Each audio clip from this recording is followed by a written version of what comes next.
The yacht's grand salon flickered in broken light. Armed men stood in the middle of the ballroom, and 200 of the wealthiest people in America knelt face down on the polished deck. Then, from the corner of the room, a man in a worn-out blazer, the single dad, the whole dinner table had mocked for 3 straight days, quietly rose to his feet and stepped forward, both hands empty. The gunman laughed in his face. "You've got 30 seconds, economy class daddy." He had no idea those 30 seconds would be the last thing he'd ever underestimate. And the young stewardess pressed behind the bar, the only person on board who had ever been kind to that father and his little girl, was about to witness something she would never forget. If you're new here, subscribe and hit the notification bell, because this is where ordinary-looking people do the extraordinary. Drop a like and share this story with someone you care about. Now sit back and get comfortable, because part 1 starts right now, and trust me, you won't want to miss a single second. 3 days earlier, while the yacht, the Halcyon, still rested silently at the port of Miami and not one of the 200 wealthy guests had stepped aboard, Maren Holloway was already in the service corridor at 5 o'clock in the morning. She moved through the narrow passageways, hidden behind the elegant face of the ship, without once looking at a sign, her left hand brushing lightly along the steel wall out of old habit, because after 4 years of working aboard this vessel, she'd come to know it the way people know the house where they grew up. She knew which maintenance staircase cut the trip from the galley to deck 3 by 2 minutes, compared with the main stairs. She knew which door creaked whenever the humidity climbed too high, and which electrical outlet in the laundry corridor flickered every time the dryers ran at full capacity. The engineers carried the ship's blueprints, but Maren carried thousands upon thousands of footsteps through every foot of its corridors, and between those two things, footsteps were often the more dependable guide. That morning she checked the passenger manifest the same way she did before every voyage, reading each name slowly, remembering who was allergic to shellfish, who preferred a firm pillow, who'd complained about the air conditioning noise during their previous cruise. Her coworkers told her she cared too much, saying the guests never remembered the faces of the people who served them anyway. But Maren kept doing it, because she'd learned something no training program had ever taught, that the people who boarded this ship were used to being seen, while people like her were used to being looked straight through, and for that very reason she refused to look through anyone else. She remembered the name of the man who delivered vegetables at the port. She remembered that the dock security guard's grandson had just started first grade. She noticed the invisible people, because she was one of them. A few minutes before 6 o'clock, the phone inside her apron pocket vibrated.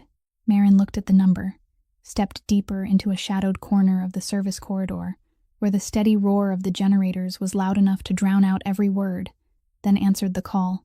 The man's voice on the other end was flat, as though he were reading from a printed page, informing her that this month's payment was now 4 days overdue, that the remaining balance stood at $214,000, and that if she continued missing payments, her account would be transferred to the Special Collections Department. Maren listened until he'd finished, her back resting against the steel wall, still cool from the night air, her eyes fixed on the ventilation duct running along the corridor ceiling. She didn't argue. She didn't beg. She simply said, "I'll make the transfer before Friday," then listened as he repeated the amount one more time, as though he were afraid she'd forget it, as though anyone in this world could ever forget a number like that. When the call ended, she remained standing there for another moment, inside the steady hum of the generators, absent-mindedly turning the old silver bracelet around her left wrist, a slender band whose inner surface had long since lost its shine. Then she drew in a slow breath, straightened her apron, and walked back into the bright lights of the galley, where work had never waited for anyone. Gus had already been there for some time, the 61-year-old head of guest services with a notebook tucked beneath one arm and a pair of reading glasses slipping halfway down his nose, pretending to inspect a newly delivered shipment of folded napkins. He didn't ask about the phone call. He never asked directly. Instead, he said, "So the kid picked up more night shifts for this voyage again." "Huh," his voice sounding gruff enough to pass for a complaint even though there wasn't the slightest trace of blame in his eyes. Maren answered, "I need the hours. You know that." Gus flipped open his notebook, scribbled something inside, then said, 4 years ago when you first came aboard, I figured you'd work 1 season, then go back and finish college. Didn't you say you'd already completed 2 years of nursing school?" Maren stacked the napkins into neat piles and said, "My mother was sick for 3 years, Gus. Turns out nursing was still useful, even without the degree." She said it without bitterness, without resentment, the way someone quietly mentions a truth that's been old for a very long time, and that calmness made Gus lower his eyes to his notebook much longer than he needed to. He knew the rest. The whole ship more or less knew it. They knew her mother had died the previous spring. They knew the hospital bills hadn't died with her. They knew the man who'd slipped an engagement ring onto Marin's finger had disappeared with their shared savings account during the darkest months of her mother's illness. They also knew Marin had never spoken of any of it in more than a single sentence. Gus closed the notebook and said, "We've got important guests this trip. The owner of the yacht is sailing with us personally.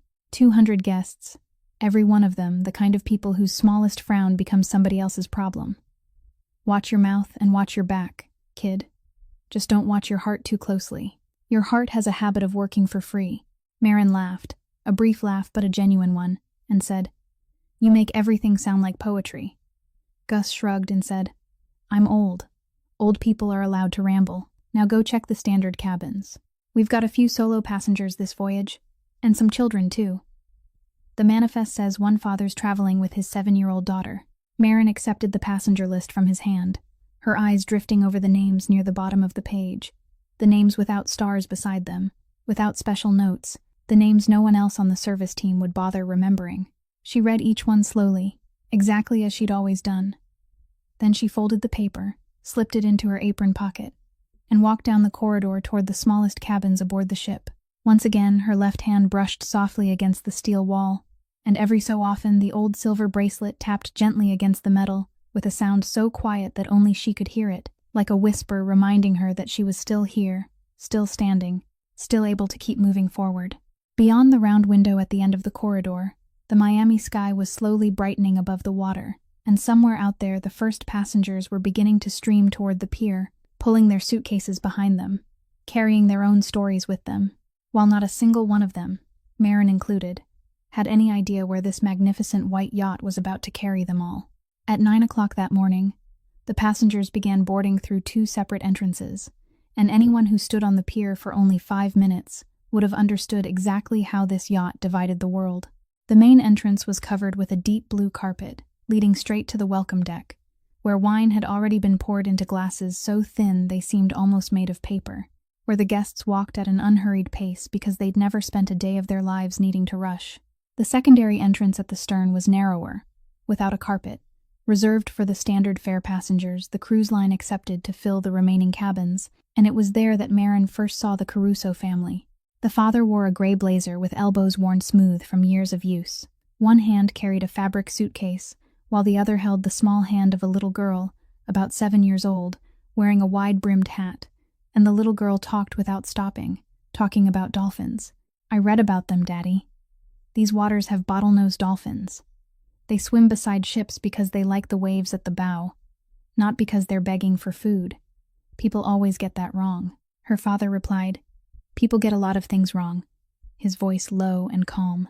Then he paused for a single heartbeat at the foot of the boarding stairs. Only a single heartbeat, his eyes sweeping across the entire pier from left to right, as though he were simply admiring the scenery, and anyone watching would have assumed that was exactly what he was doing.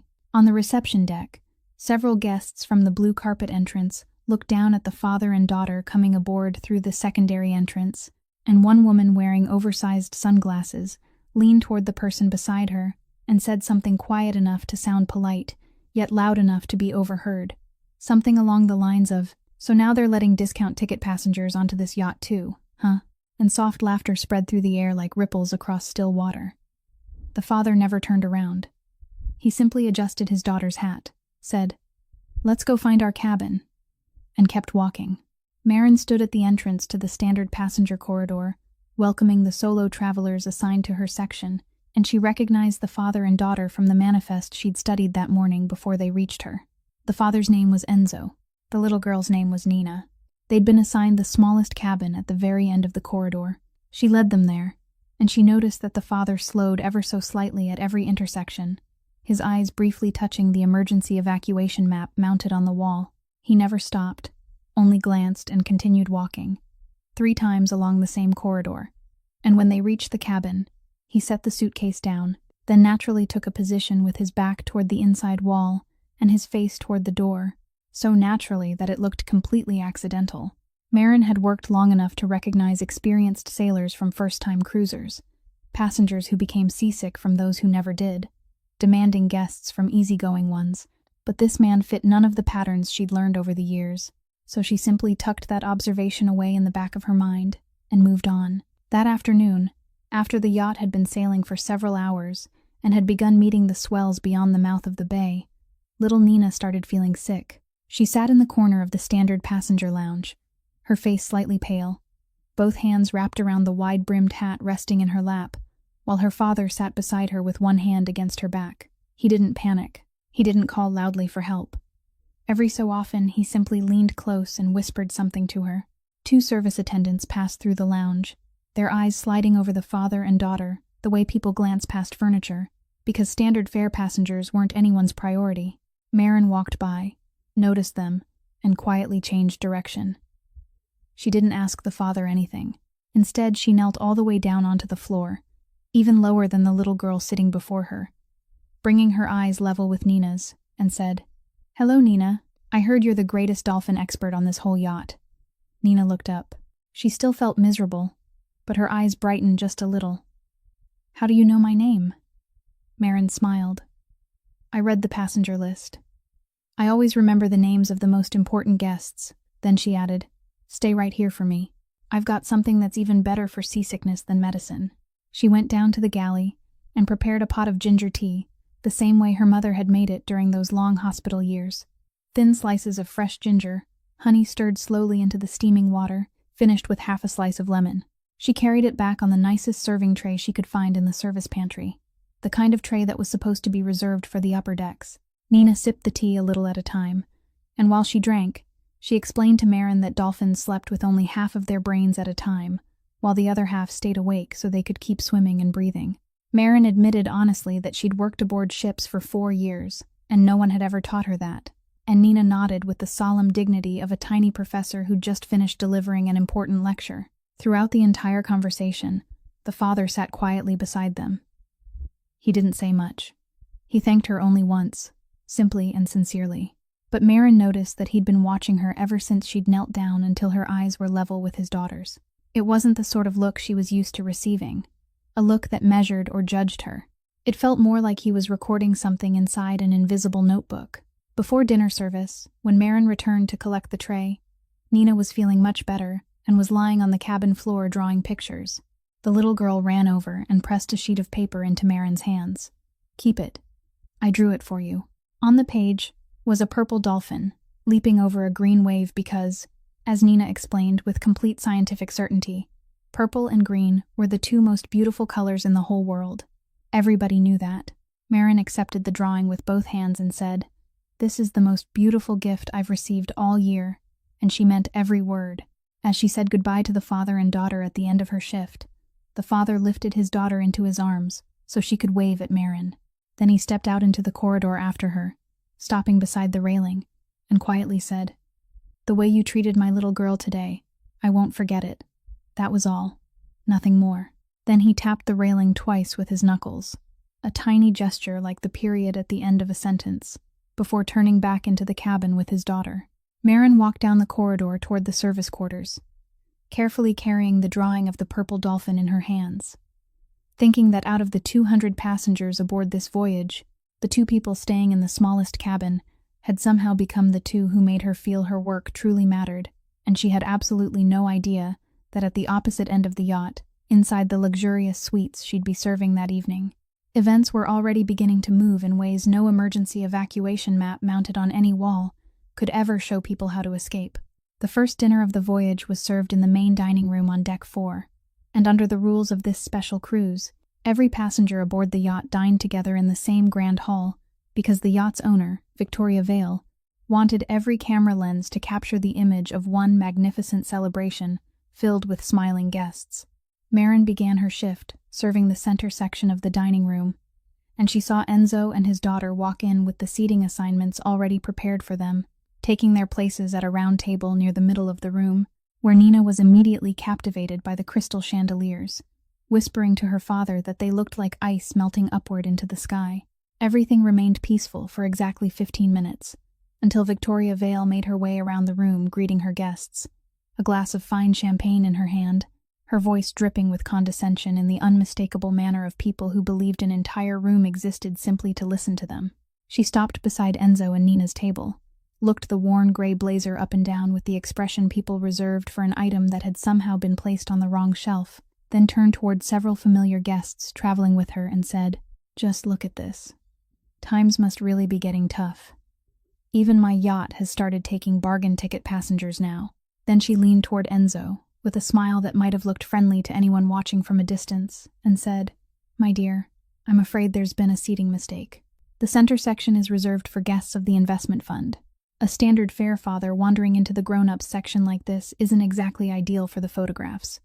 I'll have one of the staff find you a more appropriate table." The neighboring tables laughed, the sound thin and sharp like silver spoons striking the rims of crystal glasses. The restaurant manager looked helplessly from Vale to Enzo, and Vale casually tipped her chin toward the table in the farthest corner of the dining room, the tiny one beside the swinging doors, leading into the galley, where waves of heat and the clatter of pots spilled out every time the doors opened. The entire room waited for the man in the worn blazer to blush, to argue, or to mumble an apology before quietly leaving, because those were the only responses their world had ever learned to expect. Enzo did none of those things. He looked at Victoria Vale for about 1 second, a look without anger, without submission, as calm as deep water, a look that made Vale's smile hesitate for the briefest instant, without the woman herself understanding why. Then Enzo gave a quiet, firm nod, stood up, pulled out his daughter's chair, and said to Nina in the same cheerful voice someone might use to announce wonderful news, "We're just changing tables, sweetheart. That one's closer to the kitchen, and food always comes out hotter when you're close to the kitchen." Nina, still completely absorbed by thoughts of the chandeliers, nodded happily at a piece of logic that couldn't possibly be argued with, and the two of them walked toward the corner of the room beneath dozens of curious eyes. The father walked with his back perfectly straight, holding his daughter's hand, looking at no one, and the strange thing Maren noticed from where she stood was that they didn't look like two people who'd just been driven away from their table. They looked like two people who'd just chosen the very best seats in the room. Throughout dinner, not a single member of the staff paid any attention to the little table beside the kitchen doors, because every server's attention remained fixed on the center section where Victoria Vale stood, raising her glass and telling stories about the $2 billion investment fund that was about to be announced. Maren was different. She deliberately changed the path of her service so she'd pass the corner table more often, and when she heard Nina ask her father whether they served pancakes, because every dessert listed on the menu had a French name she couldn't pronounce, Maren quietly went down to the galley and made a fresh stack of hot pancakes herself. Before bringing them out, she poured 3 times the standard amount of syrup over them, because 4 years in hospitality had taught her that for a 7-year-old child, there was never enough syrup by adult standards. She placed the plate in front of Nina and said, "The kitchen asked me to deliver this to the yacht's dolphin expert." Nina's eyes grew so wide it looked as though someone had hung another crystal chandelier directly above their little table. She finished every bite, syrup clinging to the corners of her mouth, then proudly announced to her father that this was the best restaurant she'd ever eaten at in her whole life. The declaration rang out from the worst table in the dining room beside the kitchen doors, pouring out heat, and Enzo looked at his daughter, then at Maren clearing dishes from the neighboring table. This time he didn't say thank you. He simply gave her a slow, steady nod. The kind of nod exchanged between people who understood that some debts could never be measured in money. Maren nodded back and continued on her way, carrying a stack of plates, completely unaware that the bond, quietly forming between those 3 people, would become the only thing left unbroken when everything else aboard this yacht came apart. The dinner party ended shortly after midnight, and Maren was among the crew assigned to stay behind and clean the dining room. Close to 1 o'clock in the morning, she pushed a cart loaded with serving trays through the service corridor on her way to return everything to storage, and at the intersection near the laundry section, she passed 3 men, wearing the yacht's service uniforms, standing together in conversation. She slowed for half a step, without immediately understanding why. Then she realized it. Their uniforms still carried the crisp factory creases that only clothing fresh from sealed plastic bags could have. Yet every new employee spent the first week under Gus's supervision, and Gus hadn't mentioned a single new hire all week. She nodded politely as she passed. They nodded back. One of them held her gaze half a second longer than necessary, just half a second, the kind of half second every hospitality worker noticed immediately, because they'd spent their entire lives learning to read other people's eyes. Marin pushed the cart onward, her heartbeat just a little faster than before, and instead of turning left toward the storage room, as she always did, she turned right and walked around through the cargo corridor to check something she'd suddenly remembered. Earlier that afternoon, when the supplemental food shipment had arrived, the warehouse supervisor had complained about being unable to open cargo hold number 2. She stopped in front of the door, looked at the lock, and stood perfectly still. The familiar electronic lock with the old scratch she'd been looking at for 4 years had disappeared. In its place was a brand new lock, a completely different model fitted with a small metal control box she'd never seen installed on any door aboard this yacht, and on the maintenance checklist she'd signed every morning that week. There hadn't been a single line mentioning cargo hold number 2.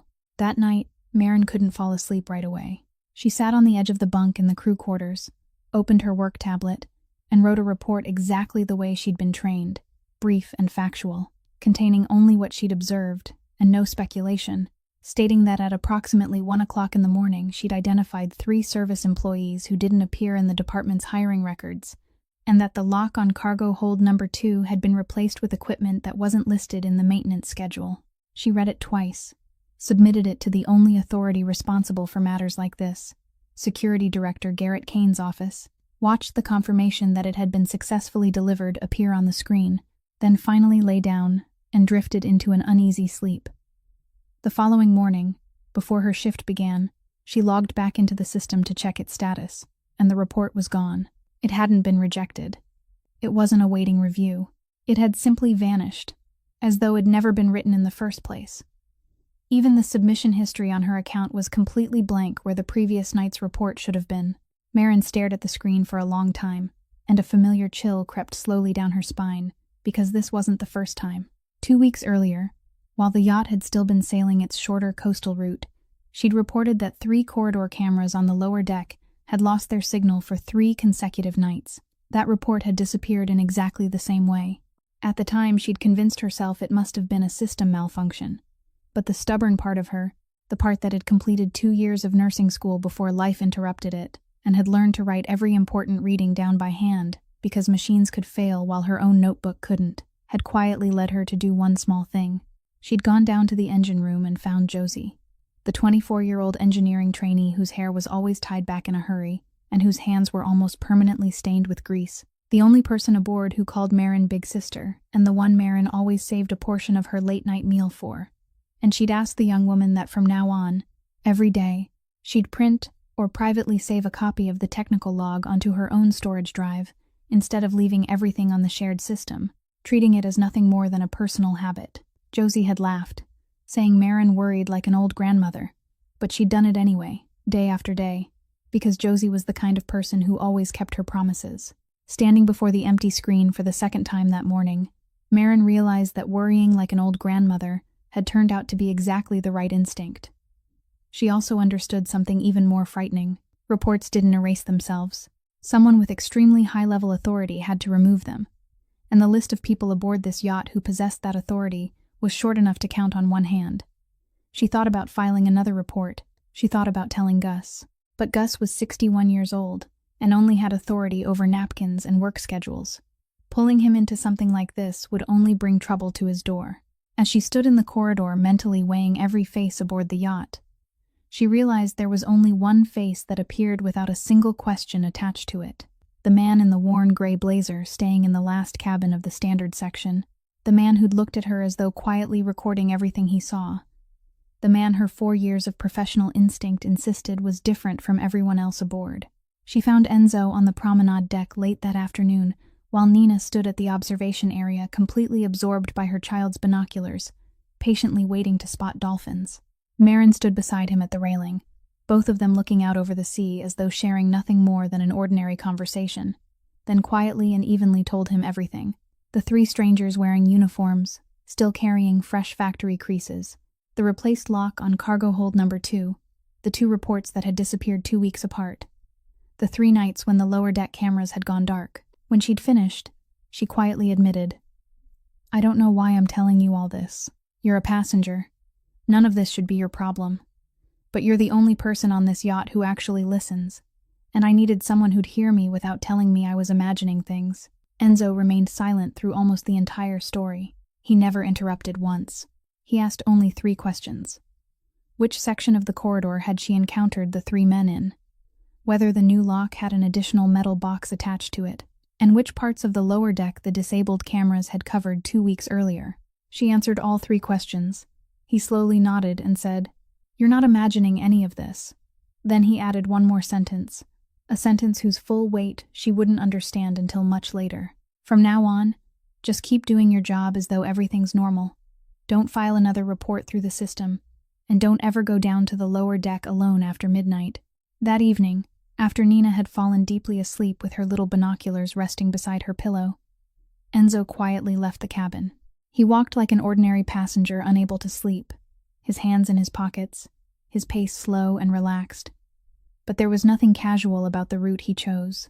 It carried him directly through the blind spots created by the 3 cameras that had failed 2 weeks earlier. And he lingered longest beside the lifeboat station on deck 3. Lifeboat number 4 looked no different from the other 3 at first glance. But the protective canvas had been fastened with one retaining clip facing the wrong direction, according to maritime standards, the kind of mistake made by someone working quickly in the middle of the night. When he lifted one edge of the canvas, he found it, a gray equipment case about the size of a toolbox, firmly secured to the lifeboat's frame, its power cable running directly into the auxiliary electrical supply for the launching mechanism. A tiny indicator light blinked with the steady rhythm of a patient heartbeat. He didn't touch it. He looked only long enough to understand exactly what it was. A wide-range radio frequency jammer, the kind of equipment nobody brought aboard a yacht to steal valuables. Then he carefully replaced the canvas exactly as he'd found it. He continued down toward the tender bay, where the yacht's high-speed launch was stored. The heavy steel door appeared securely locked, but when he shined the flashlight from his phone into the narrow gap beside the latch, he spotted a thin strip of steel already wedged inside the locking mechanism, allowing the system to register the door as locked, while a firm push would open it, without leaving a single electronic record of anyone entering or leaving. Enzo stood in the darkness of the tender bay, as every scattered piece suddenly assembled itself into one unmistakable picture inside his mind.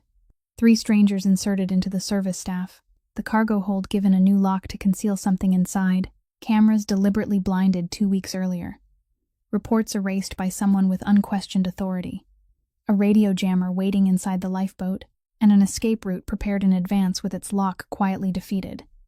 People didn't prepare that many pieces simply to commit theft. They prepared that much for something that would happen only once, something that would happen in the middle of the open sea, something that wasn't supposed to leave behind a single witness anyone would believe.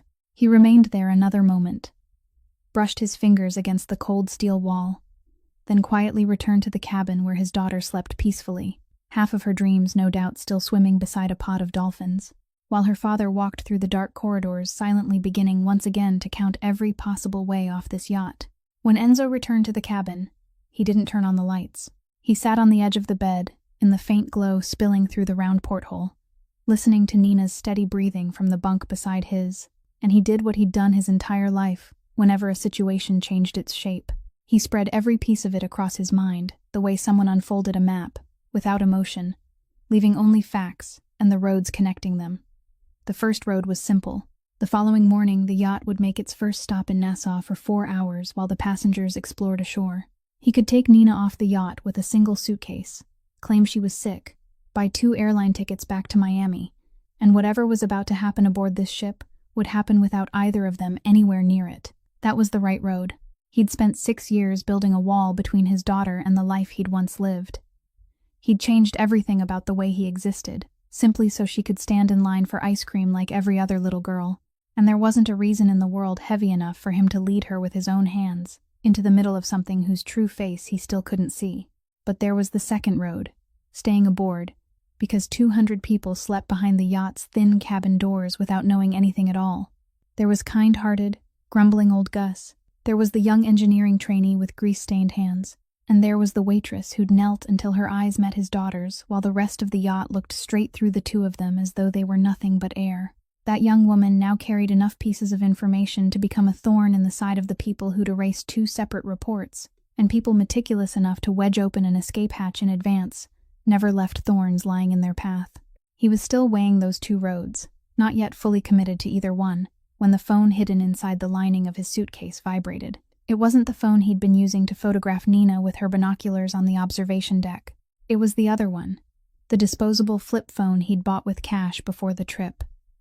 The phone that had never placed a single call, whose number only 3 people in the entire world knew.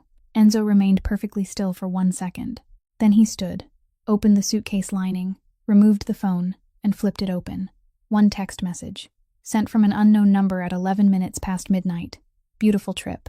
Sleep well, Mr. Caruso. He read it once, then he read it again. The cabin held only the faint vibration of the yacht beneath the floor and the quiet sound of his daughter turning over in her sleep. But the man standing in the middle of the room heard something entirely different. The sound of chess pieces being moved across a board. The name Caruso didn't exist anywhere on this voyage. The tickets had been purchased through 3 separate intermediaries under another name. For 6 years, his face hadn't appeared anywhere that mattered, yet the message didn't ask who he was. It greeted him by the one name he'd hidden more carefully than any other. And it had been sent to a phone number he'd entrusted to only 3 living people. That meant the disguise had never worked in the first place. It hadn't been uncovered halfway through the journey. It had been useless before the yacht had even left the harbor. Whoever was behind this had already been waiting at the end of the road before he'd ever begun walking toward it. And it meant everything hidden below deck.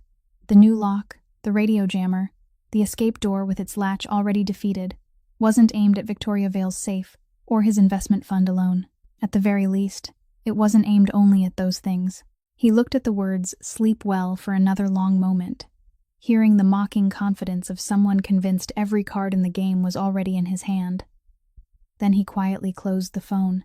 Nassau was no longer an escape route, because someone who'd known he was aboard before he'd even arrived would have never forgotten to place people at the one place he'd be most likely to retreat. Taking his daughter onto an unfamiliar dock, according to a script someone else had already written, wouldn't be escaping. It would be walking into an even narrower trap. Out here at sea, aboard this yacht, he knew every corridor. There were 200 unwitting witnesses surrounding him, and one final advantage remained. Whoever was hunting him knew exactly who he was, but they still didn't know what he'd already discovered. Enzo sat back down on the edge of the bed and looked at his sleeping daughter, her small hand still resting lightly on her binoculars, as though she were afraid someone might take them away. He remained there for a long time, longer than he'd ever spent weighing any decision in his life, because every previous choice had placed only his own life on the scales. Then he gently rested his hand on the bed frame, lingering for a moment so as not to disturb her sleep. Stay. Face it. End this before it reaches anyone else aboard this yacht. The following morning, at the coffee counter on deck 3, a broad-shouldered man with salt and pepper hair sat alone, reading a newspaper as though he'd been there since the voyage began. Another ordinary solo traveler from one of the lower deck cabins, the kind of passenger nobody remembered seeing. Enzo bought a cup of coffee, stood beside the counter, stirring sugar into it, and during the 40 seconds the 2 men stood close together, he spoke in a voice barely loud enough to rise above the hiss of the espresso machine. The old plan is finished. There's a new variable. From this moment on, you've only got one assignment. Nina, don't let her get more than 10 yards away from you no matter what happens, no matter where I am, and no matter what orders I give you later. If any future order conflicts with this one, this is the one you obey. The man named Rocco slowly turned a page of his newspaper and quietly asked, "What about you?" Enzo set the spoon onto the saucer and replied, "I'll take care of myself." Rocco folded the newspaper, and for one very brief moment, the bodyguard who'd stood beside the Caruso family for 15 years looked at the man before him, not as his employer, but as a brother about to walk alone into darkness. Then he spoke only 2 words, clearly and without hesitation. "She'll be safer than a bank vault." He picked up the newspaper, stood, and walked toward the observation deck where a little girl wearing a wide-brimmed hat leaned against the railing with her binoculars pressed tightly to her eyes, patiently waiting for the dolphins these waters had promised her, completely unaware that from that moment forward, every step she took aboard the yacht would be shadowed by someone walking exactly 10 yards behind her. The 3rd night of the voyage was gala night, and Victoria Vale had prepared for it as though she were preparing for her own coronation. From early afternoon, the grand ballroom on deck 4 was transformed into a blaze of light. Fresh flowers shipped from Miami had been rearranged for the 3rd time because Vale had complained the first arrangement wasn't lavish enough, and the second contained too much white. A private film crew had been hired to capture the moment he announced his $2 billion investment fund before the most influential investors on the East Coast. It was because of those cameras that Vale made the decision that would change everything. She ordered the gala opened to every passenger aboard the yacht, including the standard fare section, because a ballroom overflowing with people would look more magnificent in the media, and the less important guests could stand around the edges to fill out the frame. No one on his staff thought beyond that image. No one stopped to ask what happened when every passenger and nearly every crew member gathered in one place, while the rest of the yacht stood almost completely deserted. Before the gala began, down in the standard section, Nina spun happily in front of the mirror wearing the prettiest green dress she owned, then proudly announced to her father that, after giving it serious thought, she'd decided not to attend the grown-ups party because the recreation room on Deck 3 was showing a children's movie about the ocean that evening, and according to her careful analysis, watching a movie about the ocean while floating on the ocean itself was a once-in-a-lifetime opportunity, whereas grown-ups standing around, talking with glasses in their hands, could happen anywhere. Enzo listened to her reasoning with complete seriousness, told her she'd made the right decision, then helped her prepare everything she'd need: a small pillow, her binoculars, and a bag of fish-shaped gummy candy that Marin had quietly set aside for her from the gift counter earlier that afternoon. He walked Nina down to the screening room on Deck 3, where more than a dozen children were already spreading out pillows and choosing the best spots in front of the giant screen, and in the last row nearest the door sat a broad-shouldered man with salt and pepper hair, a folded newspaper resting across his lap, looking like nothing more than an older passenger dozing while he waited for the evening to pass. Only Enzo knew that from that seat the man could watch both entrances to the room without moving his head. Nina spread out her pillow in the very front row, turned and waved at her father, and Enzo waved back, lingering in the doorway for a few seconds, while he watched his daughter sitting among a group of children, arguing over whether whales counted as fish, a scene so ordinary and so full of light that for one brief heartbeat he wished he could simply sit down beside her instead of walking upstairs to the glittering ballroom above.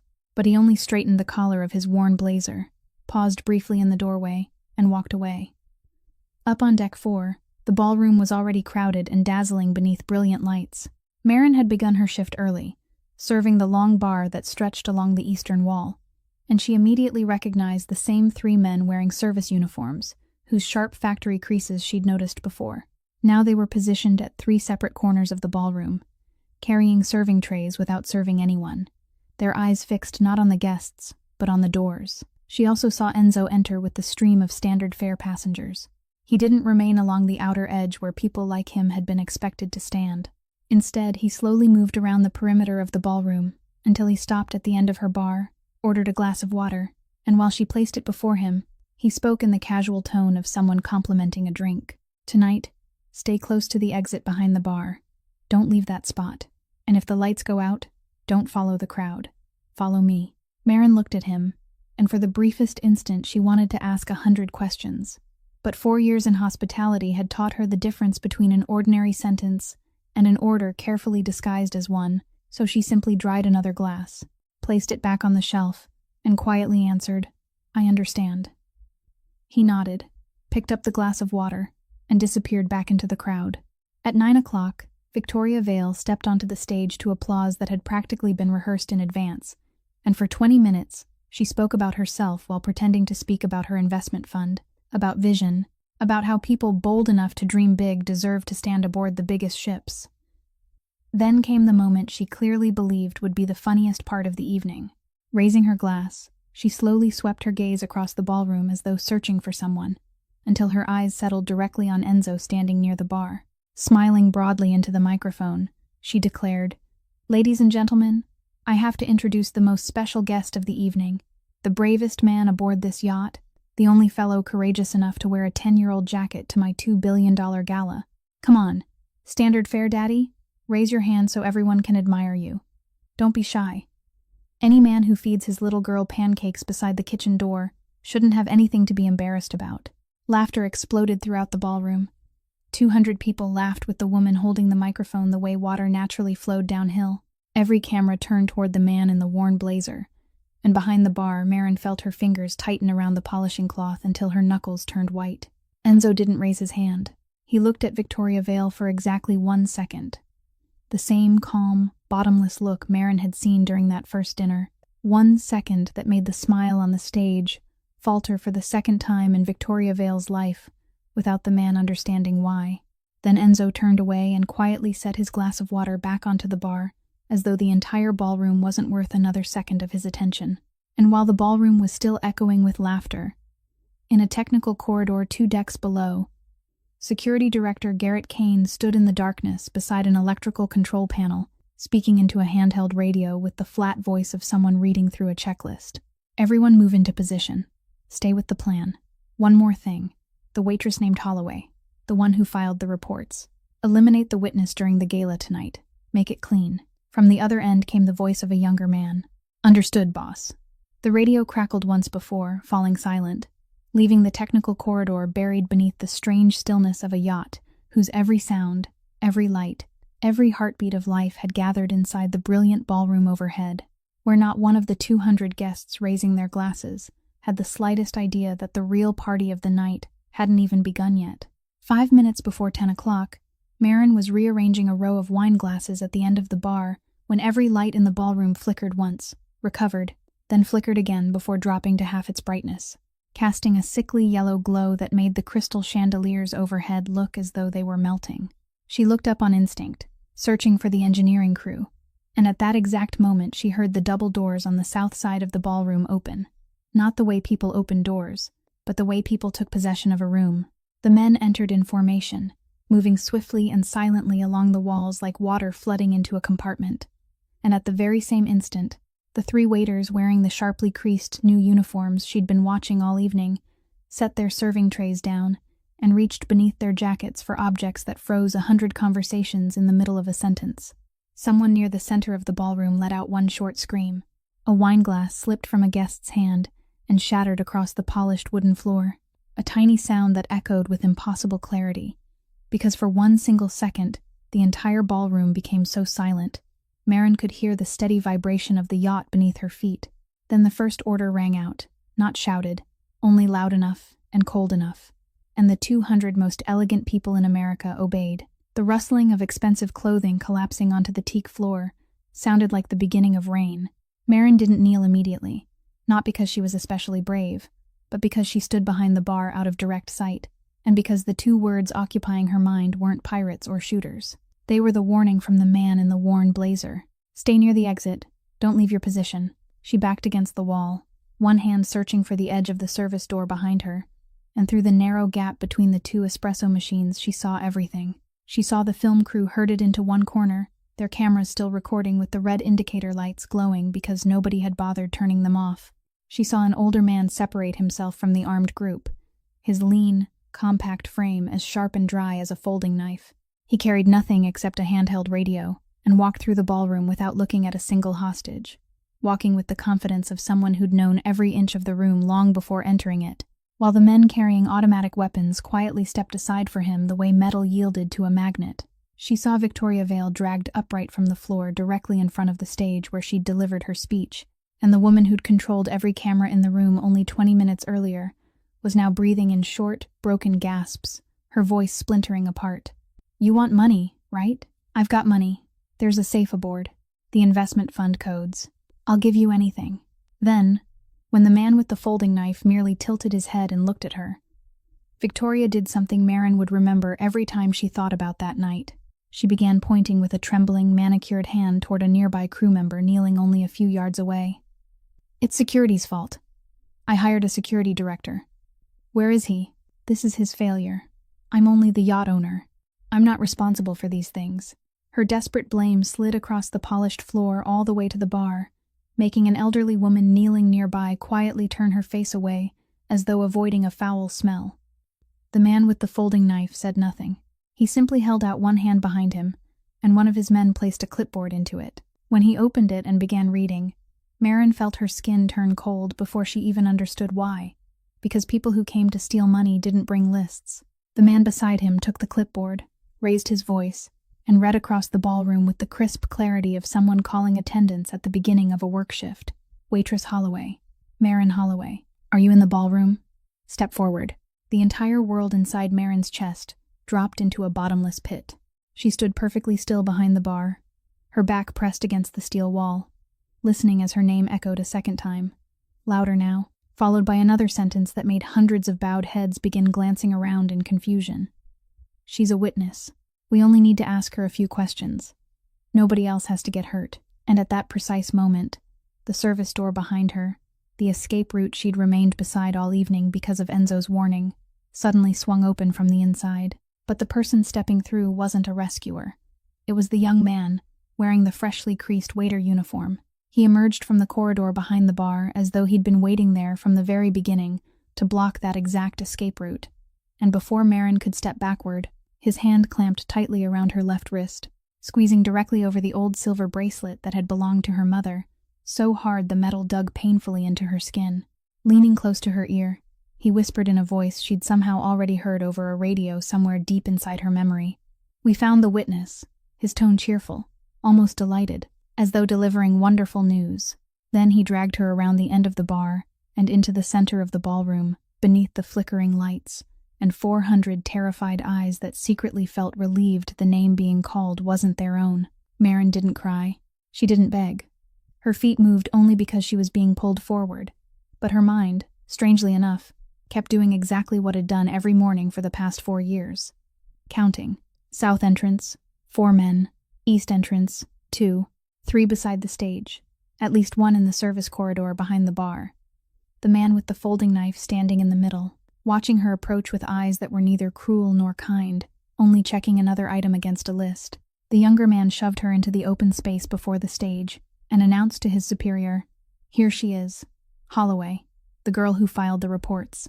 Then came another brief silence, a silence in which Marin stood completely alone beneath every eye in the ballroom, her wrist throbbing with pain and her heartbeat pounding against her eardrums.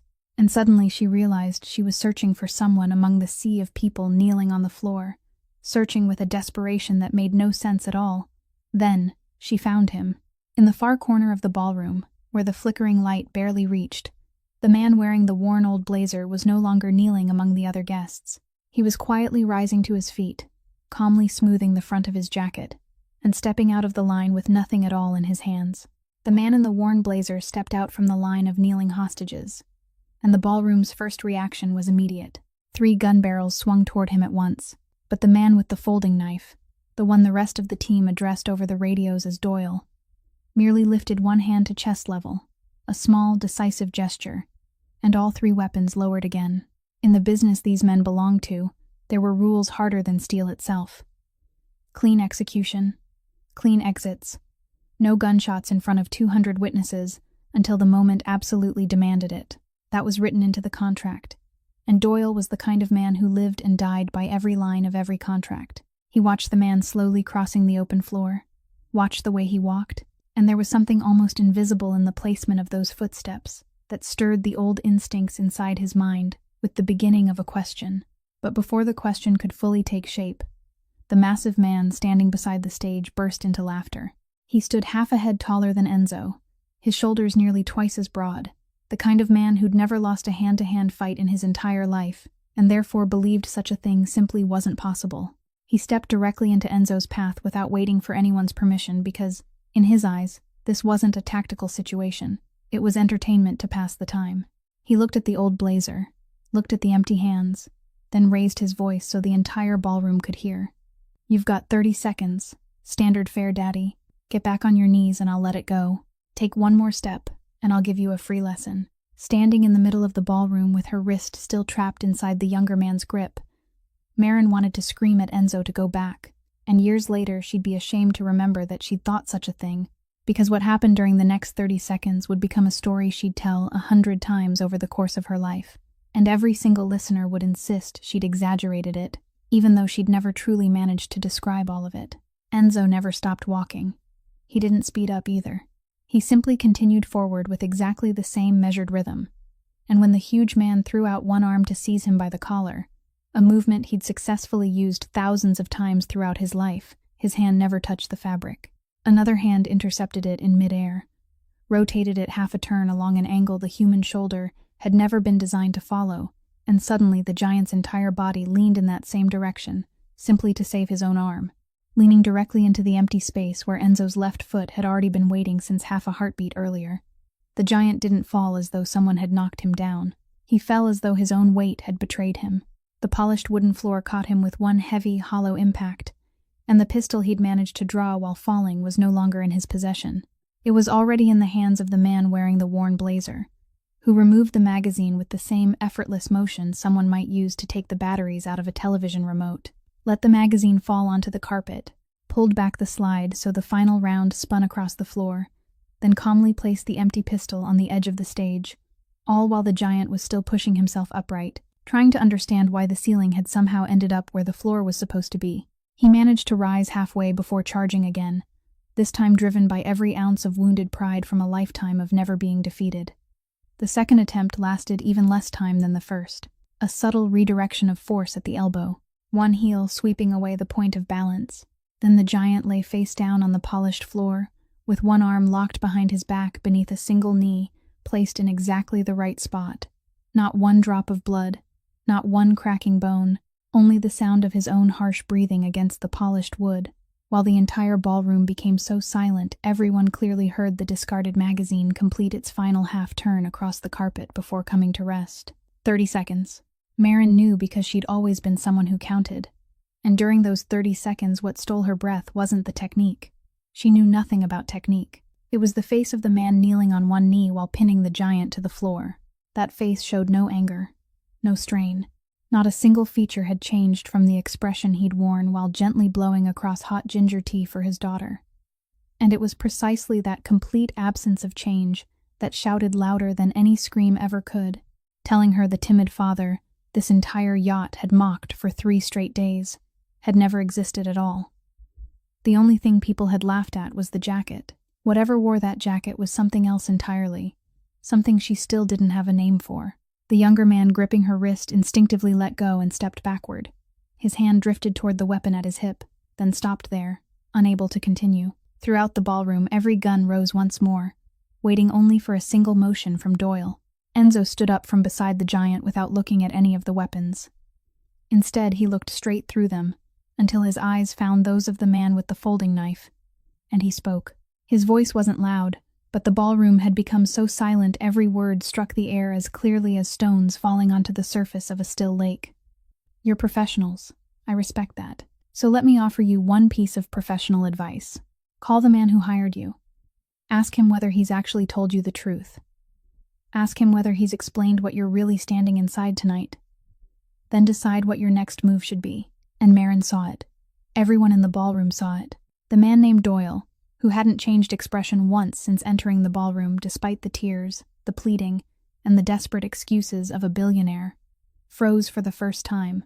The fingers tapping lightly against his radio suddenly stopped, and inside those steel-gray eyes something cracked open by the smallest imaginable measure. The one thing men like him feared even more than death itself, the possibility that the man paying them had been holding back part of the game. That crack existed for exactly 2 seconds.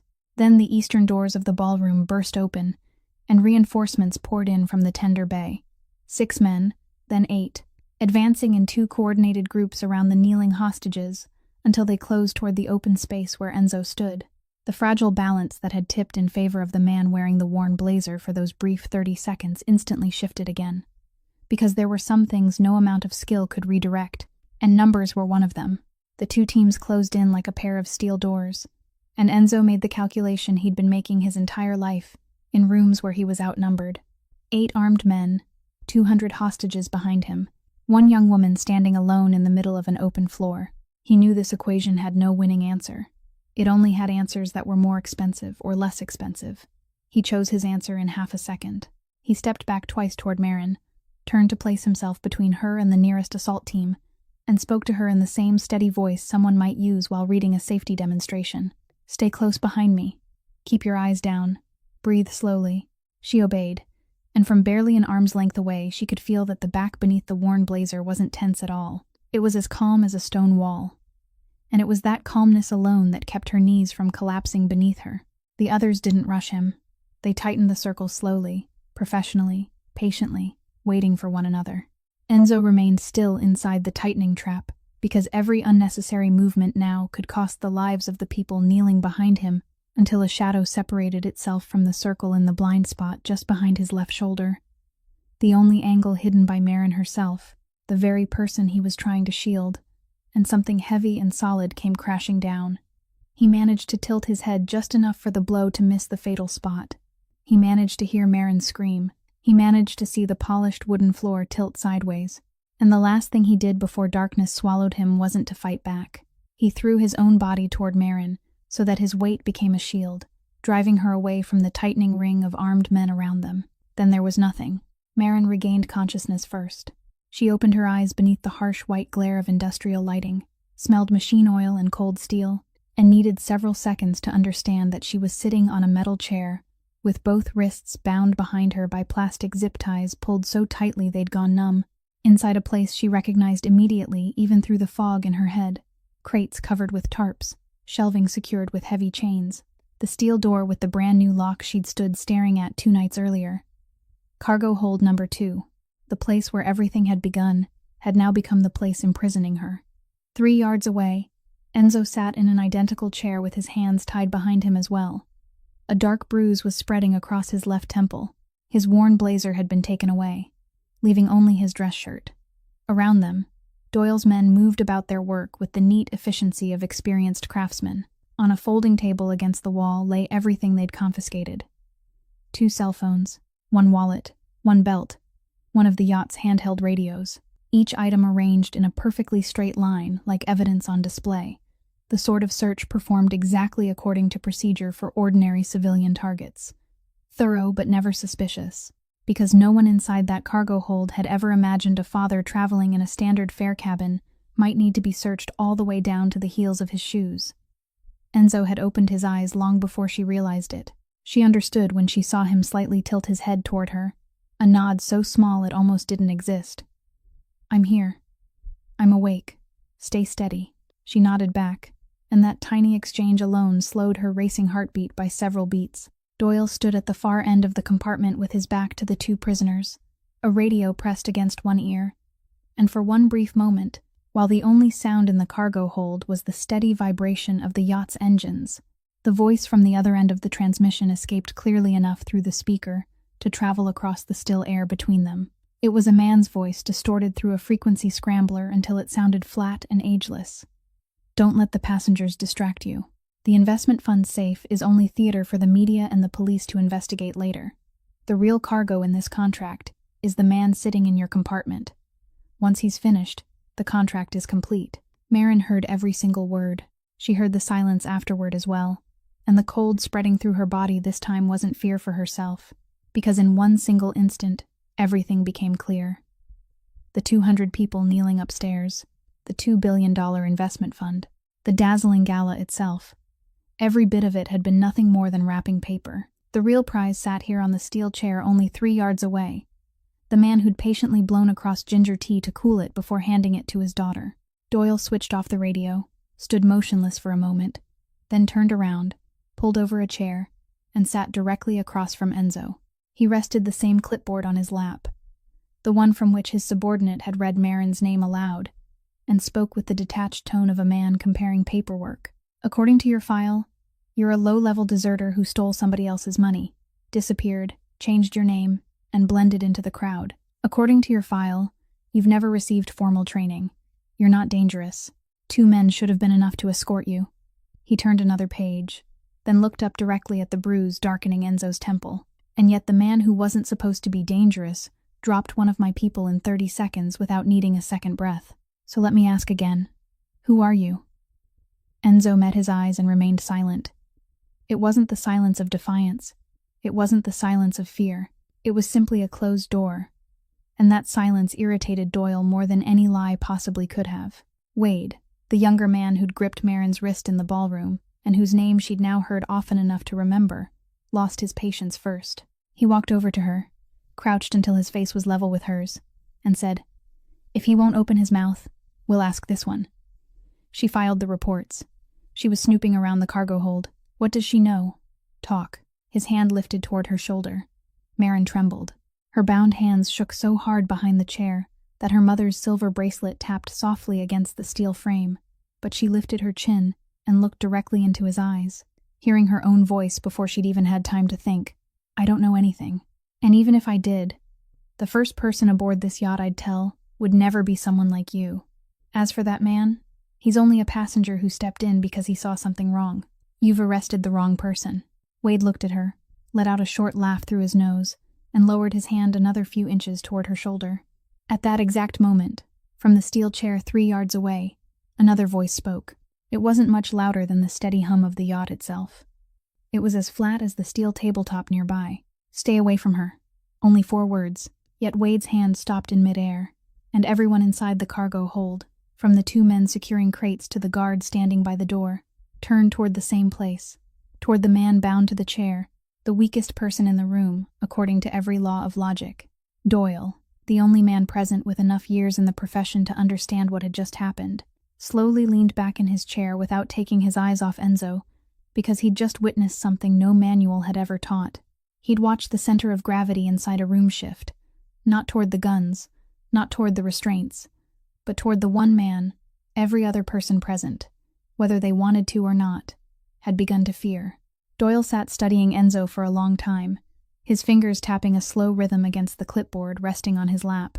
Then he did something a less seasoned man would have never done in front of a prisoner. He followed the advice of the very man he'd tied to a chair. He stood, walked to the far corner of the cargo hold, opened the rugged military laptop sitting on the folding table, and began checking for himself. He didn't call the man who'd hired him, because people like Doyle never asked questions of the ones paying them. They verified everything on their own.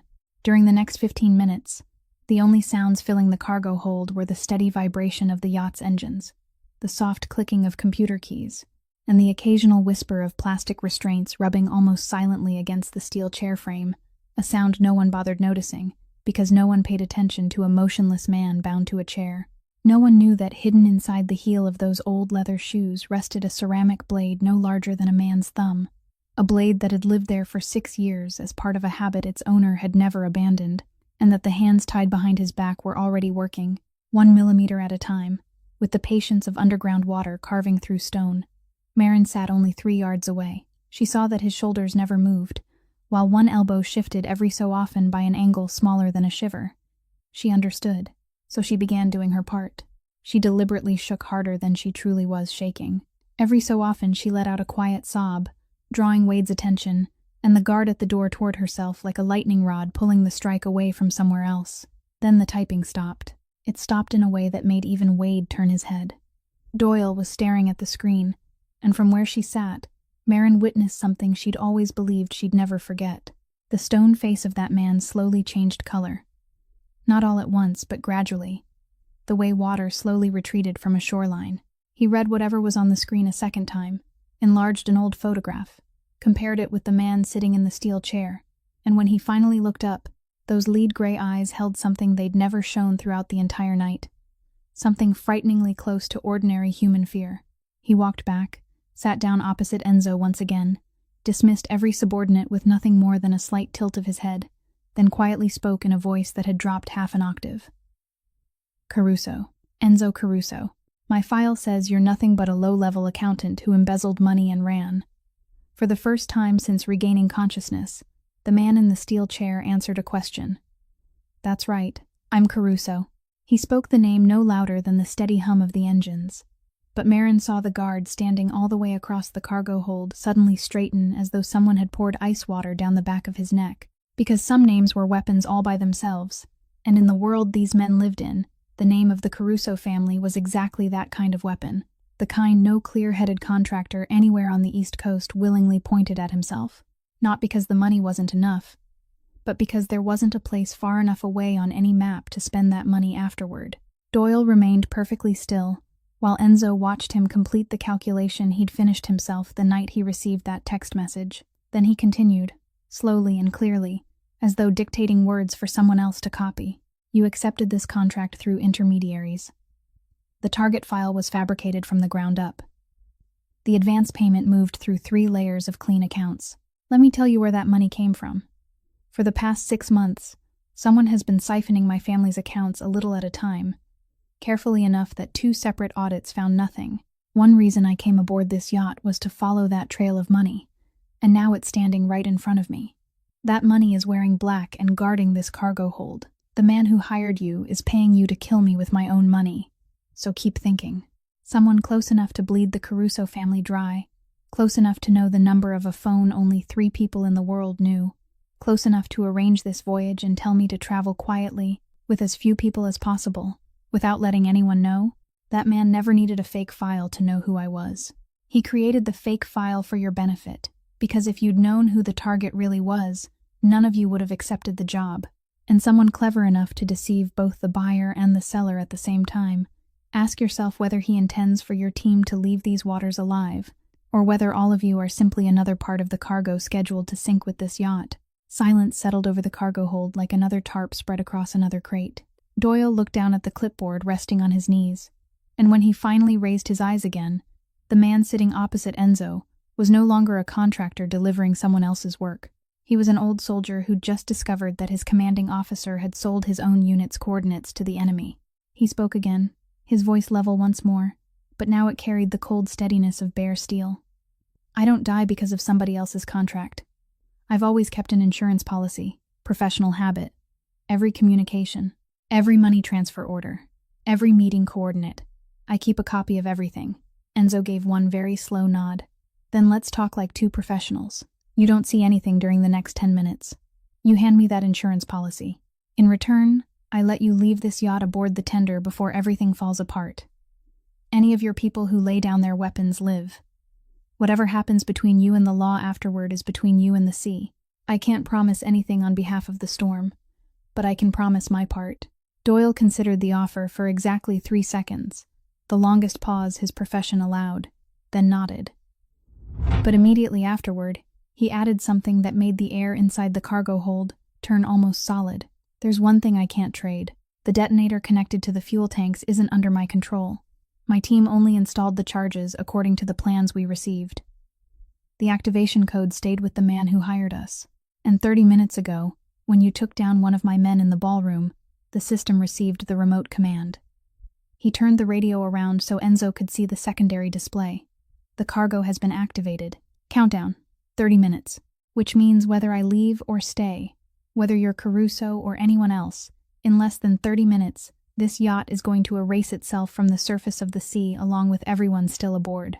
At that exact moment, behind Enzo's back, the final plastic restraint silently snapped apart, yet he remained sitting exactly as though he were still tied.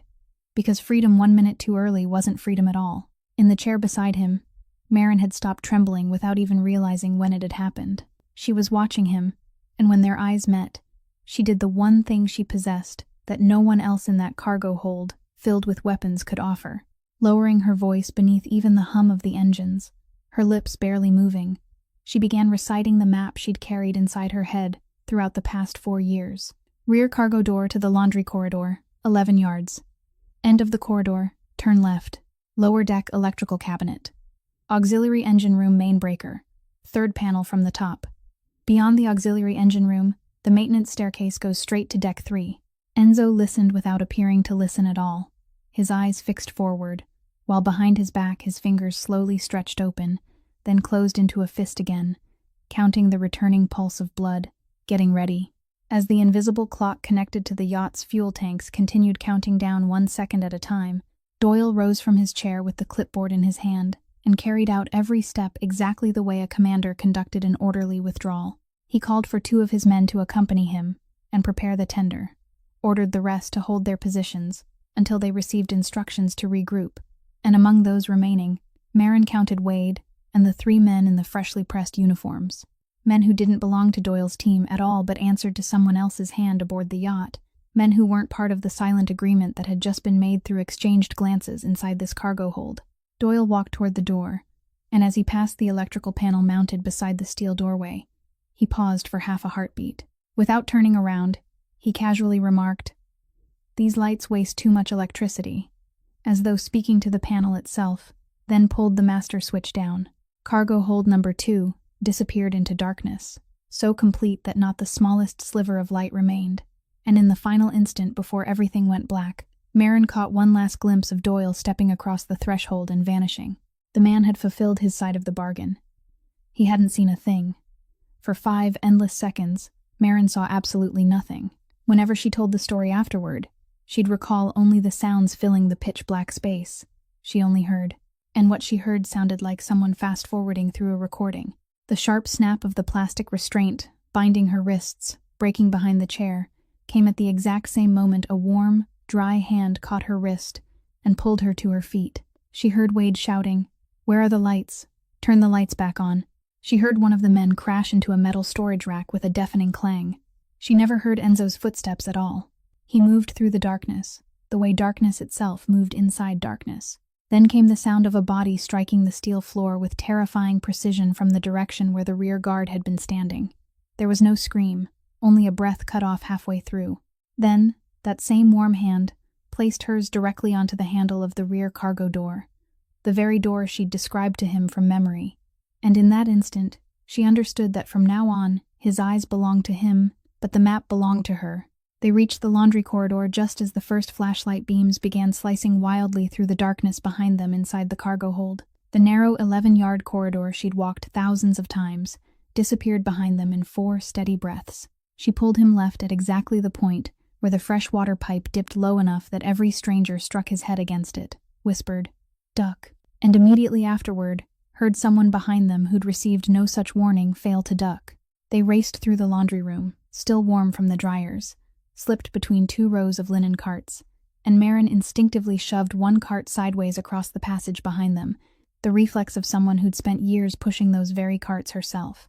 By the time they reached the foot of the maintenance staircase where the darkness had become so complete, she had to find the first step with the tip of her shoe.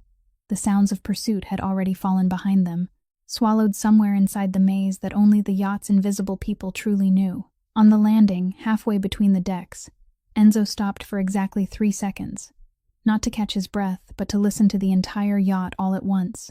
During those 3 seconds, somewhere else on the lower deck, behind a thick, soundproof wooden door whose existence almost no one aboard even knew about, inside the quietest and most secluded room on the yacht, the very room Marin had described in careful detail earlier that afternoon, when Enzo had casually asked what seemed like an innocent tourist's question about where someone could find the quietest place aboard the ship. A soft, amber bedside lamp cast its warm glow across a wide bed, and Nina was asleep, sleeping peacefully and deeply the way every 7-year-old child slept after watching a wonderful movie, both arms wrapped tightly around the pillow she'd brought from her cabin, the half-finished bag of fish-shaped gummy candy resting beside it, her binoculars placed neatly on the bedside table in exactly the orderly arrangement expected of a tiny scientist. She'd been carried there the moment the Ocean movie's credits finished rolling, tucked beneath a blanket, and listened to the rest of the story in Uncle Rocco's deep, gentle voice. Now, inside her dreams, she was swimming beside her own pod of purple dolphins, completely unaware of everything happening around her, while the broad-shouldered man with salt and pepper hair sat in the armchair positioned squarely between the bed and the door, a folded newspaper resting across his lap, his eyes open, motionless and patient as a lighthouse. On the maintenance stair landing, Enzo finished listening to his 3 seconds, turned toward Marin, the faint light filtering through a ventilation opening high above, outlining only the edges of their faces, and spoke briefly. "From here we split up. 2 jobs. There isn't enough time to do them one after the other. You go to deck 3, electrical cabinet in the corridor. Cut the auxiliary power to lifeboat number 4's launch cradle. Once that box dies, the radio signal comes back. Then go to the secondary bridge. Use the backup radio. Can you do that?" Marin heard herself answer. "I learned the emergency codes during training." Her voice no longer shook. Or perhaps it still did, and there simply wasn't enough time left to notice. He nodded and added, "Once you've made the call, report both sets of coordinates. Our position and the coordinates you overheard in the cargo hold when they talked about refueling the mothership.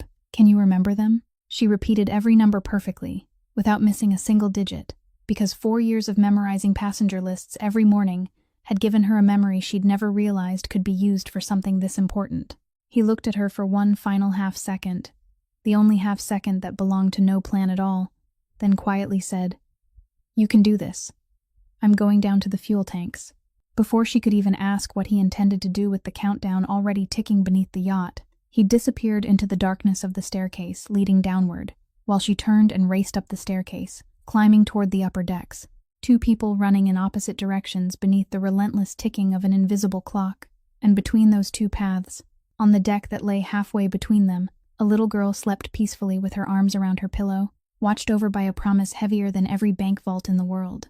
Marin reached Deck 3 by way of the maintenance staircase, eased the heavy steel door open, and found the corridor ahead completely deserted, because every trace of life aboard the yacht was still concentrated inside the grand ballroom on Deck 4 above.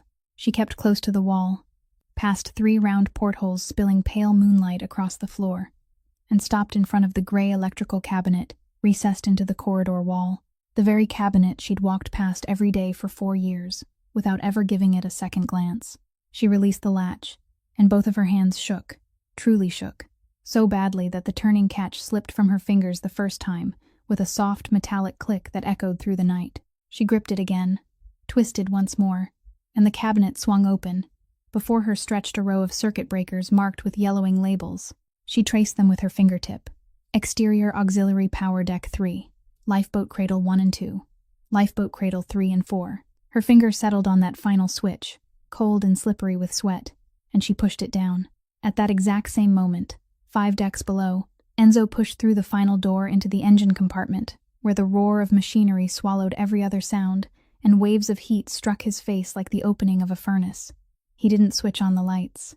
He followed the memory of his visit 2 nights earlier, and the directions Marin had given him, along the narrow passage between the 2 massive engines, down 3 steel steps, until the fuel tank rose before him like a great curved gray wall.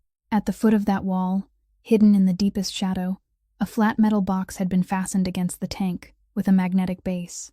Its wiring was laid out with meticulous precision, and a tiny red light blinked with a rhythm he didn't need a watch to recognize as the pulse of a countdown. Up on Deck 3, Marin ran along the corridor toward the lifeboat station, and for the first time, she saw it with her own eyes. Beneath the edge of lifeboat number 4's canvas cover, the indicator light on the gray box had gone completely dark, dead as though it had never blinked at all. She had no way of knowing for certain whether that meant the radio signal had returned. All she could do was believe. She kept running, through 2 doorways, up half a flight of stairs, and into the auxiliary bridge at the stern, the tiny night watch station now abandoned because the officer assigned there was somewhere upstairs kneeling in the ballroom along with everyone else. She pushed the door open, and there in the corner sat the backup radio, old, covered by a thin layer of dust, the very type of equipment her training course years ago had forced her to master, while the rest of the class laughed and insisted nobody would ever use something so outdated again. Down in the engine compartment, Enzo dropped to one knee before the metal device and did something he'd once done in another life.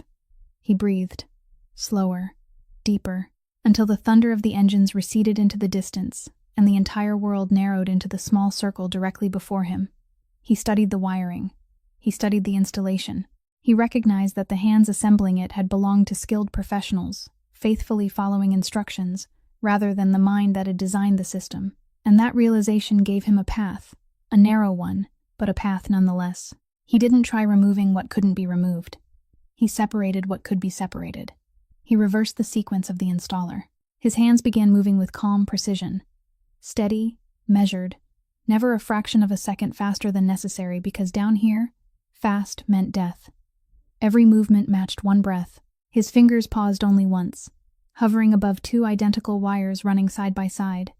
And during that single breath, he thought of something no training manual had ever mentioned. A child's pillow, a bag of fish-shaped gummy candy. Then he made his choice, and his hand descended. Inside the auxiliary bridge, Marin switched on the radio, turned the dial to the emergency frequency her memory unexpectedly returned to her with perfect clarity after all those years, lifted the microphone, pressed the transmit key, and spoke. Her voice cracked during the first 3 words before finding its strength again. "This is the Yacht, the Halcyon calling the Coast Guard. I repeat, this is the Yacht, the Halcyon. We have been taken over by an armed group. 200 passengers are being held hostage on Deck 4. An explosive incendiary device has been attached inside the engine compartment." She recited the highest-level emergency code she'd been taught she'd probably never use during her entire life, then read the yacht's current coordinates from the navigation display in front of her, reading them twice, slowly and clearly. Then she added, "There's one more set of coordinates. Please copy them down. This is the rendezvous point for the attacker's mothership." She recited the string of numbers she'd overheard inside the cargo hold, the numbers that had remained engraved inside her mind ever since that moment. She read them twice. Then she released the transmit button. For 2 seconds that felt like 2 years, only static hissed through the aging speaker. Then a man's voice answered, calm, alert, and concise. The Halcyon, message received. Both sets of coordinates confirmed. Response units are deploying now. Maintain communication if possible. Marin remained standing there with the microphone still clutched in her hand, and only when tears had already reached the middle of her cheeks did she realize she was crying. Down in the engine compartment, Enzo withdrew the final wire from the device. The tiny red indicator blinked once, twice, then died. No sparks, no explosion, nothing except the engines continuing their relentless roar, as though nothing at all had happened. He remained kneeling there through 3 slow breaths, staring at the lifeless device, removed its magnetic base from the fuel tank, and gently laid it on the steel floor, as though setting down a beast whose fangs had all been pulled.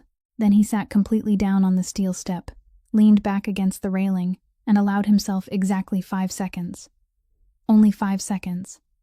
He lowered his head, the hands that had remained perfectly steady until that moment finally trembled slightly against his knees. 5 seconds for everything that might have been lost. Then he stood again, because the night wasn't over. Above him there was still a ballroom filled with kneeling hostages, a man named Wade and his followers searching deck after deck, a tender about to leave carrying the insurance package Doyle had promised, and another clock that continued counting down, one connected not to explosives, but to time itself, measuring whether the forces racing across the sea would arrive first, or whether the people hiding inside the darkness would realize that the game they'd built had already been turned upside down from beneath their feet. Enzo reached Deck 3 by the same maintenance staircase Marin had guided him through, and at the turn leading toward the tender station, a lone figure waited inside the darkness between 2 doorways, lean and spare as a folding knife, standing alone with both hands hanging openly at his sides to make it clear he carried no weapon. Doyle spoke first, his voice as even as someone reading minutes from a meeting. "The detonator's dead, isn't it? I saw the monitoring light disappear from my radio 4 minutes ago. My employer's people installed that device, not mine. Now it's time for my part." He reached inside his jacket, removed something no larger than 2 fingers, a memory drive sealed inside a waterproof plastic pouch, and placed it into Enzo's hand. Every communication since the first day, every transfer order through the 3 clean accounts, every set of plans they sent me, every rendezvous coordinate, the original voice recordings before they went through the frequency scrambler. I have a habit of keeping copies of everything. In my line of work, this drive is the only thing separating retirement from disappearing forever. Enzo closed his hand around it and asked only one question: what about the others still on the yacht? Doyle allowed one corner of his mouth to lift, the closest expression to a smile his face was capable of making. Already taken care of. Cleaner that way. And it was true. 10 minutes earlier, in a corridor on Deck 2, Wade and the 3 men in the freshly pressed uniforms had been searching for the 2 escapees when they encountered Doyle's own people, approaching with the relaxed appearance of reinforcements. Wade had managed only to ask whether they'd found them before he and the other 3 were lying face down on the floor, with their wrists secured behind their backs by the very same plastic restraints they'd intended for everyone else, because in Doyle's world, once the man paying him had decided the entire team was supposed to sink along with the yacht, that man's own followers were no longer allies. They were evidence, and evidence had to be packaged carefully. Doyle looked at Enzo one last time and said, "I kept my side of the bargain. You keep yours."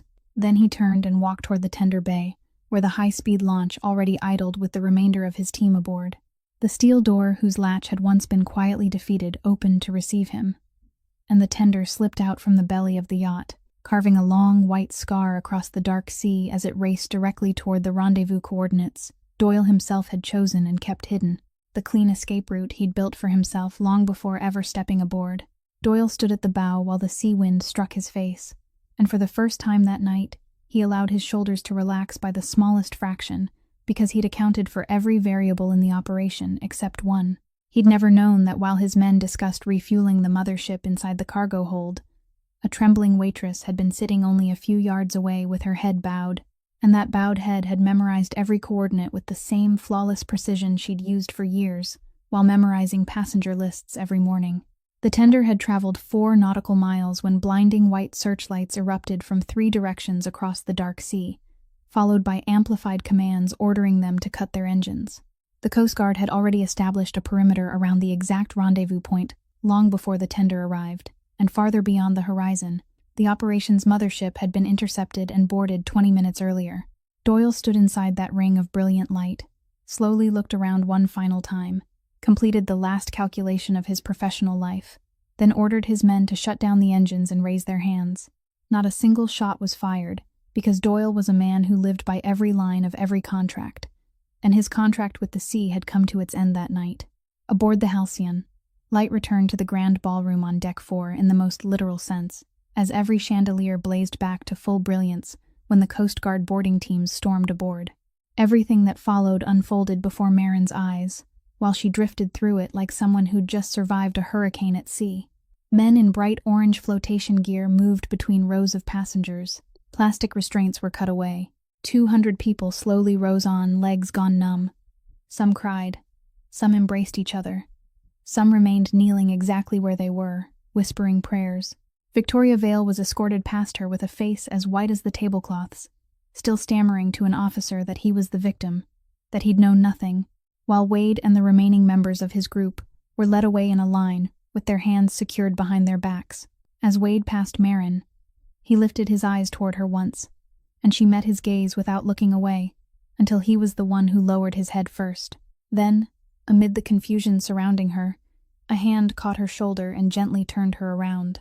Gus stood there, 61 years old, with his silver hair sticking wildly in every direction, his glasses hanging crooked across his face, his notebook still tucked tightly beneath one arm as though not even the end of the world could separate him from it. He looked her up and down, making certain every part of her was still there, then said nothing at all, not one grumbling word from the endless supply of complaints he always carried. He simply pulled her into a fierce embrace, the embrace of the father fate had owed her ever since she was 6 years old.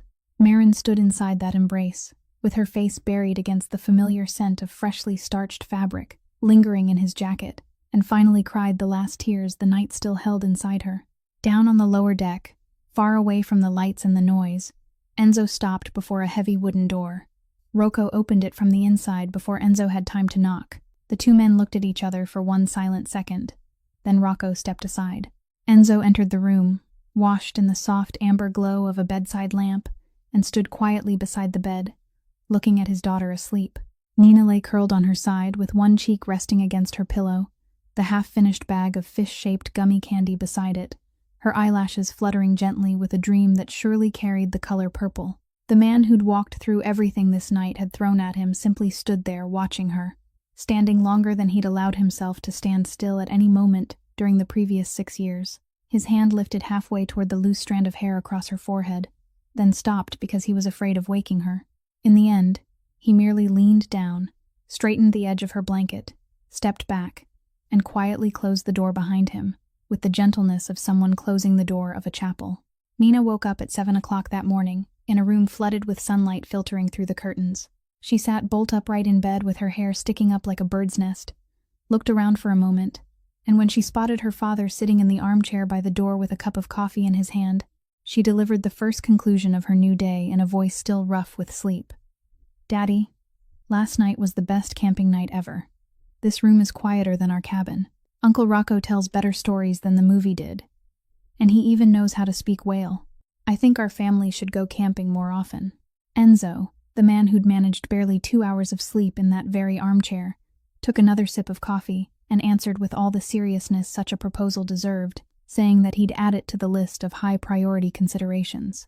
Half an hour later, the two of them sat in the small dining room on the lower deck, where the remaining members of the service staff were doing their best to prepare a decent breakfast for passengers who still hadn't recovered from the night before. And Marin, despite having stayed awake the entire night answering one Coast Guard report after another, personally carried over a plate of hot pancakes with triple the usual amount of syrup, placed it in front of Nina, and said, "This is the official standard for the Yacht's dolphin expert." Nina looked at the pancakes, looked at Marin, then proudly declared that when she opened her own dolphin research institute one day, Marin would be the very first person she hired, because she only hired people who truly understood syrup. During those 15 minutes at breakfast, aboard a yacht still tangled with security tape and haunted by stunned faces, there was one small corner table, where where the clear laughter of a 7-year-old girl rang out as though the previous night had never existed, and both Enzo and Marin fell silent for one brief moment, simply to hold on to that sound, each in their own quiet way. But dry land never waited for anyone to heal. The Halcyon returned to the port of Miami at 4 o'clock that afternoon, escorted by 2 Coast Guard vessels, and the pier was already crowded with cameras. Television news trucks lined up bumper to bumper, while Victoria Vale, the woman who'd stood pale and stammering the night before, descended the gangway wearing designer sunglasses and a tailored white suit, surrounded by a team of lawyers, and walked directly toward the forest of waiting microphones. Because if there was one thing Victoria did even better than making money, it was sensing which story was about to be told, and making sure she told it first.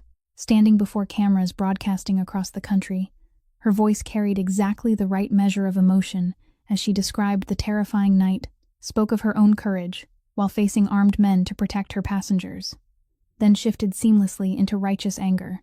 She announced that the company's internal investigation had already reached preliminary conclusions, that such an attack could never have happened without inside assistance, that a suspicious individual had infiltrated the yacht, disguised as a standard fare passenger, a man with a questionable past whose identity authorities were still verifying, someone who'd orchestrated events to make himself appear the hero.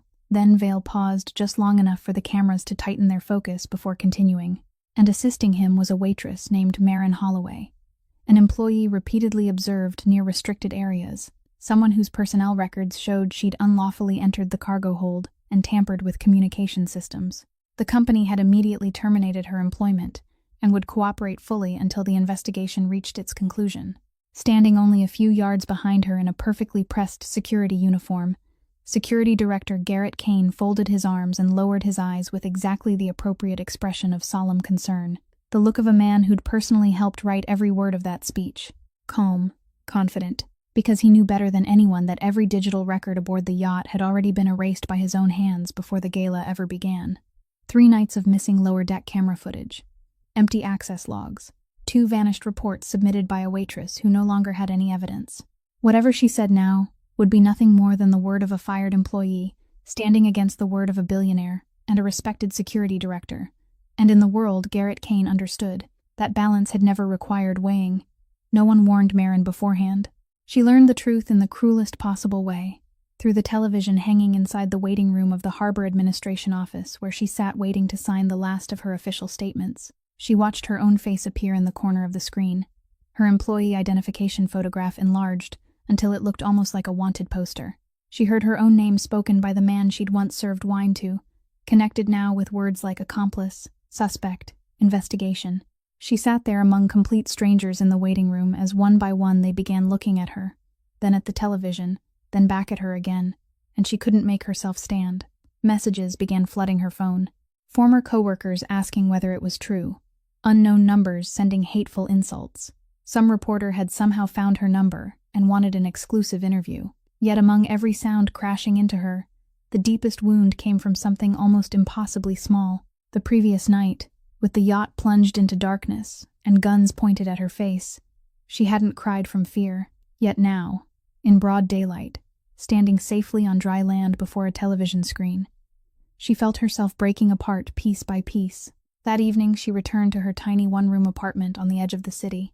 The apartment where her mother's photograph rested on top of the refrigerator and stacks of neatly arranged bills sat beside the kitchen sink, the same way she'd always tried arranging every part of her life. She didn't switch on the overhead lights. She simply sat on the edge of her bed inside the pale glow of a street lamp, shining through the window, and remained there for a very long time without eating, without turning on the phone she'd switched off that afternoon. Only the fingers of her right hand slowly turned the old silver bracelet around her left wrist, one slow rotation after another, the same habit she'd formed during countless nights spent outside hospital rooms waiting for news about her mother. She thought about how she'd done everything the right way. She'd filed every report through the proper channels. She'd shown kindness to the people who needed kindness. She'd told the Coast Guard the complete truth without leaving out a single word. She'd spent her entire life trying to live honestly despite every unfair hand fate had dealt her, only to receive as her reward the sight of her own name turned into a stain on the evening news. And in that darkest moment, when the thought of simply giving up drifted closer than it had ever come before, someone knocked on her door. 3 knocks. calm, firm, not the impatient pounding of a reporter, not the demanding knock of a landlord collecting rent. When she opened the door, the dim hallway of the cheap apartment building seemed to brighten in the strangest way because of the man standing there, wearing an ordinary jacket, carrying a paper bag filled with still warm food. He looked at her with the same eyes that had seen straight through her from the very first day aboard the yacht, and spoke in the steady, unshakable voice she'd learned to trust more than anything else in the world. "You haven't eaten anything since this morning, have you? Come inside and eat first. Then I'll tell you why everything will be different tomorrow." Enzo set the bag of warm food on the small table and sat down across from her. While Marin slowly ate the first bites she'd had all day, he spoke in the same steady tone as though reading from an inventory report, explaining that Vale and Kane's entire story rested upon a single foundation, their belief that every record had been erased forever. But that foundation contained two cracks neither of them knew existed. The first crack was named Josie. The moment he spoke that name, Marin stopped chewing and looked up because she suddenly remembered the very thing she'd forgotten in the middle of the storm, the casual request she'd made 2 weeks earlier. "Every day, save me a separate copy of the technical logs on your own drive. Don't leave them on the main system." Enzo nodded. This morning, that young trainee engineer carried the hard drive straight into the Federal Bureau of Investigation herself. Inside it was a complete copy of everything Kane believed he'd buried.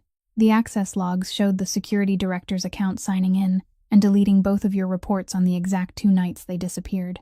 The power logs recorded the precise moment the 3 lower deck cameras were manually shut down from the central control panel.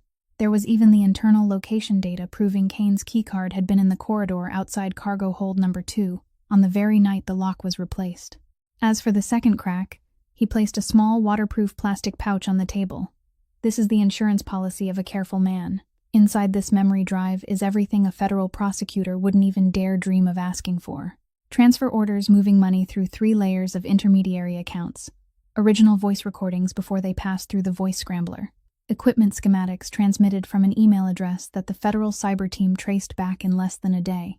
When those 2 sources were placed side by side on the investigator's table, they fit together like 2 halves of the same fracture. The money paying Doyle's team flowed through the exact intermediary accounts managed by Kane. The timelines matched.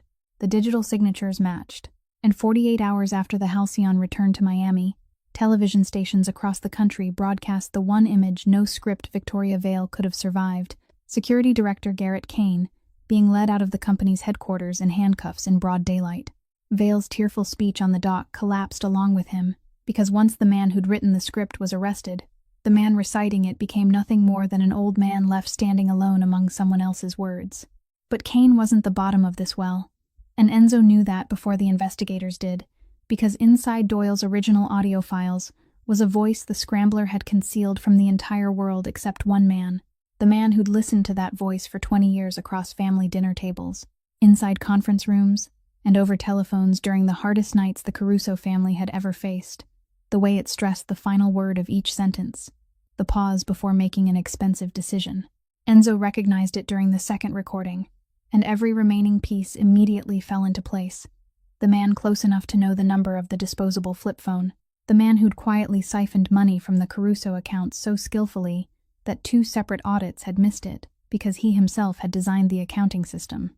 The man who'd arranged this voyage, selected this cruise line, and gently advised him like a trusted uncle, "Keep it quiet. Take as few people as possible. Don't let anyone know." Sal Barone, the family's financial advisor since Enzo's father had still been alive. The right hand of the family for 20 years. The man who'd held Nina in his arms on the day of her 1-month celebration, while the entire family laughed around them. When Enzo finally assembled the last piece alone that night, he realized Sal's motive wasn't ordinary greed. It was older than that, and far colder.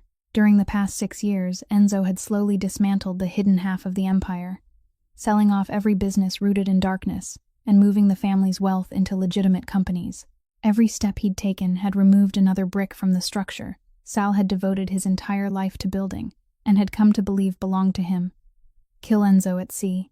Blame everything on a carefully staged robbery with a billionaire, an investment fund vault, and the media serving as the backdrop. Then step forward as the grieving regent who'd guide the Caruso family back to its old ways. It would have been the perfect move if that yacht had sunk on schedule. Their final meeting took place 3 days later inside Sal's familiar office high above Biscayne Bay. Enzo arrived alone, unarmed, and without an escort. Sal greeted him with the same smile he'd worn for 20 years, poured 2 glasses of wine exactly as he always had, and said, "You've had me worried these past few days, son." Enzo didn't sit down. He didn't touch the wine. He simply placed a phone on the walnut desk, pressed play, and let a recording fill the room. The technical team had already stripped away the voice scrambling, and every word rang out with perfect clarity. "The real target of this contract is the man sitting in your cargo hold." Enzo watched the man across from him listen to his own unmistakable voice. He watched the smile slowly die from the corners of Sal's mouth inward. Then he spoke quietly, evenly, without the slightest tremor. "You taught me chess when I was 10 years old. You taught me that a game is lost on the move, where you believe your opponent isn't looking. I only came here so you'd know I saw it from the very first night. And so you'd hear this from me instead of hearing it on television. Everything you've built using the Caruso name will be dismantled down to the very last brick, legally, publicly, without a single exception. That's the difference between you and me. You bury people in darkness. I let the light do its work." Then he picked up the phone, turned his back, and walked away without waiting for an answer. As the elevator doors opened in the lobby below, federal investigators were entering through the front entrance, carrying an arrest warrant in their hands. The 2 groups passed each other in complete silence, and Enzo stepped out into the warm Miami afternoon, without looking back at the building where the doors of justice were closing, behind the man who'd sat beside his family's dinner table for 20 years, because some sentences never need to be carried out by your own hand. All they require is enough patience to deliver them to the place where they belong. 1 week after Garrett Kane was arrested, the United States Attorney's Office held a press conference announcing the preliminary findings of the investigation, and they invited a civilian witness to speak, not because procedure required it, but because the lead federal prosecutor, after reading every word of that young woman's testimony, had told his team that the public deserved to hear the truth from the person who'd spoken it first, when no one had been willing to listen. Marin stood behind the curtain at the side of the auditorium, wearing the nicest white blouse she owned, both hands icy cold, while Gus, who'd stubbornly insisted on coming with her from early that morning, straightened her collar the way a father straightened his daughters before an important exam. "Just talk like you're talking to me, kid. Don't talk like television. People can smell a television voice a mile away." Then he gently nudged her shoulder toward the lights. She stepped onto the podium as camera shutters crashed around her like a hailstorm, standing before the forest of microphones that had once broadcast her name beside the ugliest words imaginable. For the first 3 seconds, she couldn't speak at all. She looked down across the crowded room full of waiting faces and dark camera lenses, then did what she'd done every morning for 4 years. She took a slow breath, straightened her posture, and began at the beginning. "My name is Marin Holloway. I'm 27 years old. I worked as a waitress aboard the Halcyon for 4 years, and I'm going to tell you exactly what I saw. Nothing more, nothing less." Then she told them everything. No notes, no teleprompter. Only the memory sharpened through years of memorizing passenger lists every morning. She told them about the 3 men wearing uniforms whose creases were still fresh when she saw them in the corridor at 1 o'clock in the morning. She told them about the replaced lock on cargo hold number 2. She told them about the 2 reports she'd submitted through the proper procedures that had vanished without a trace. She spoke about how frightened she'd been, and yet still filed the reports anyway, how nobody listened, and how she'd still asked a young trainee engineer to save separate copies of the records because she'd stopped trusting the very system she served. She described the gala exactly as she'd witnessed it from behind the bar, about the people who'd knelt and the one man who'd stood. When one reporter asked what she thought about accusations that she'd helped criminals, she remained silent for 2 seconds before answering. "I spent the last 3 years of my mother's life in hospital corridors. That's where I learned something. The truth doesn't need us to defend it loudly. We only need to refuse to abandon it. I never abandoned the truth, even when it couldn't put food on my table." The entire room fell silent for one long heartbeat before the storm of camera shutters erupted again, louder than before. During the days that followed, everything collapsed in exactly the order that lies always collapse. Investors withdrew from the $2 billion fund, even faster than they'd poured money into it. The board of directors removed Victoria Vale after a meeting lasting only 40 minutes.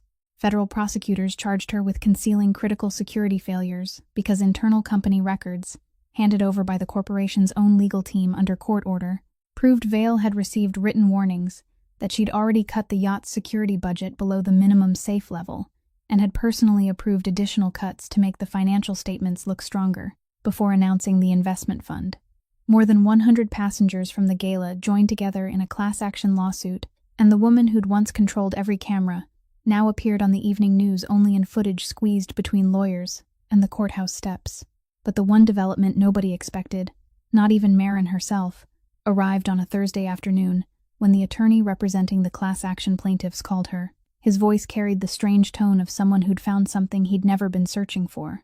Miss Holloway, while reviewing Garrett Kane's financial network, investigators traced the shell companies he used to launder money. One of them specialized in purchasing medical debt.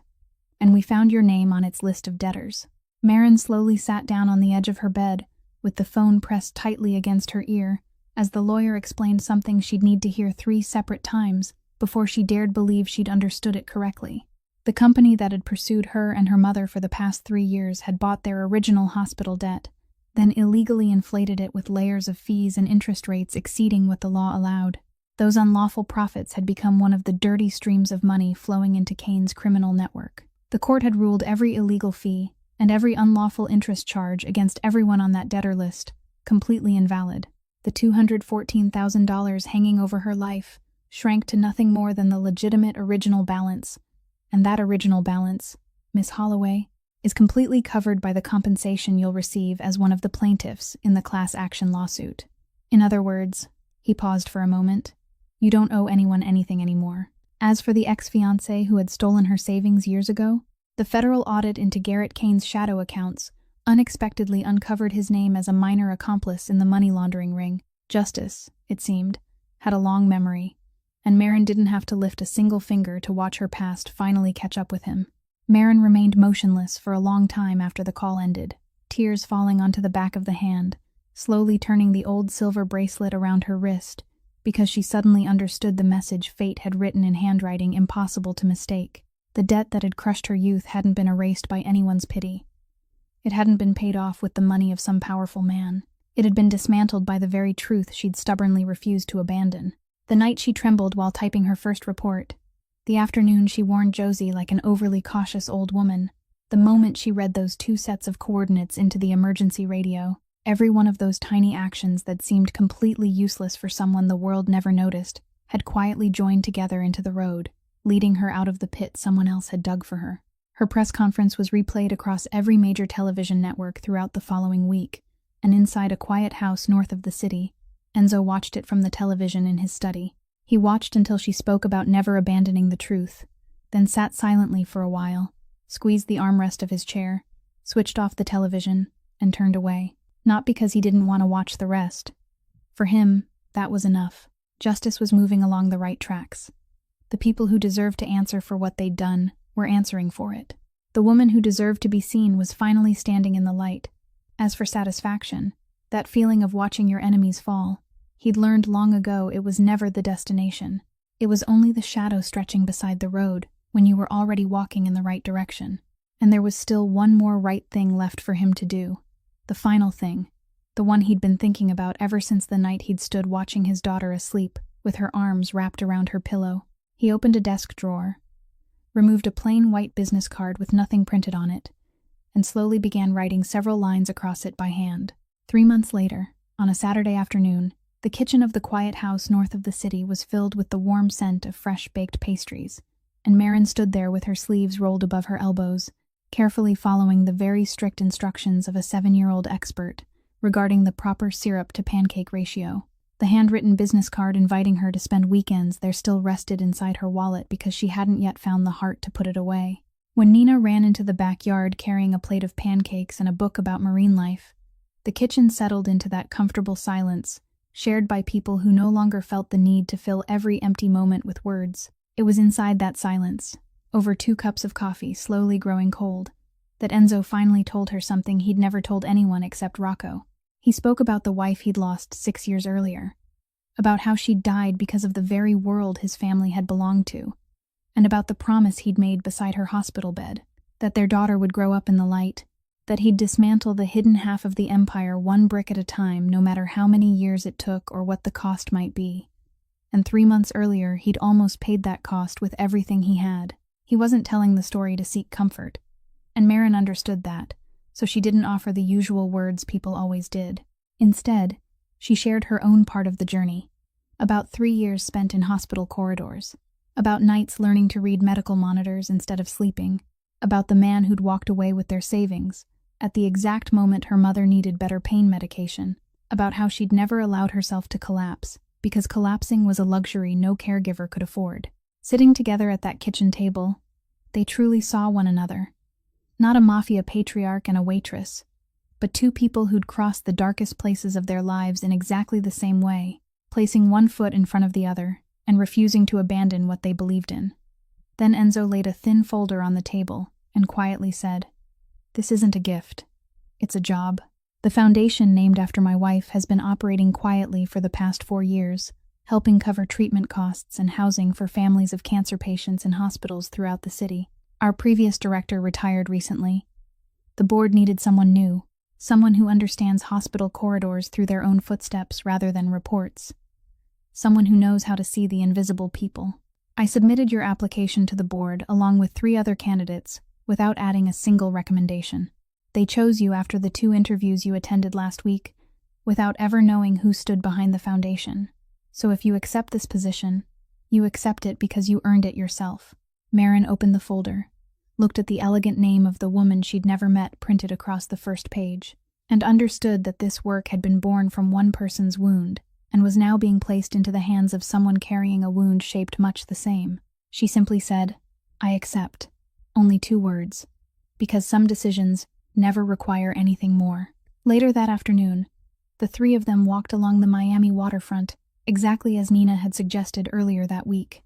The little girl raced ahead on the wooden boardwalk with her binoculars bouncing against her chest, before suddenly stopping in her tracks, spinning around toward the 2 adults, pointing excitedly toward the bay, and shouting, "Dolphins, real dolphins, a whole pod." Out there beneath the golden afternoon sunlight, curved dorsal fins rose and disappeared through the rolling waves.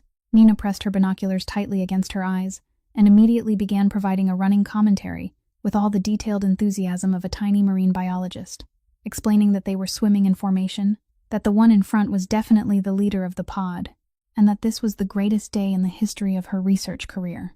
Marin listened, laughing softly, thinking about the purple dolphin drawing now hanging inside a wooden frame on the wall of her new office. The very first gift she'd ever received, and also the first honorary diploma of her life.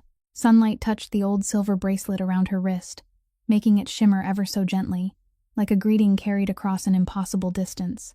Beside them, Enzo rested one hand upon the sun-warmed wooden railing and tapped it twice, slowly, unhurriedly, the familiar gesture of a man making a decision. Only this time, it wasn't a decision made inside the darkness of a cargo hold or beneath the cover of night. It was a decision made beneath a bright sky filled with wind.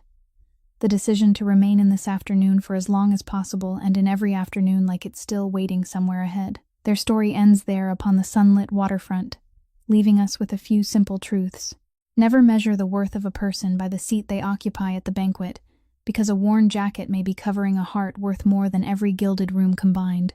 Never underestimate an act of kindness offered when nobody is watching, because something as small as a cup of ginger tea for a child made sick by the sea may become the only thing still standing after everything else has sunk. And never forget that courage isn't the absence of fear. Courage is when your hands are trembling and you tell the truth anyway. When you hold on to the truth even while it demands a painful price, because sooner or later, the truth will return to lift you up in ways no one could ever imagine. If today's story touched your heart, please subscribe to our channel, leave a like, and share this video with the people you love, so that every day we can enjoy more meaningful and unforgettable stories together. We'd also love to hear from you. Which part of this story moved you the most? Please leave your thoughts in the comments below, because we'd truly be honored to read what your heart has to say. We wish every one of you watching today good health, happiness, and peaceful days ahead. Goodbye for now, and we'll see you again in our next video.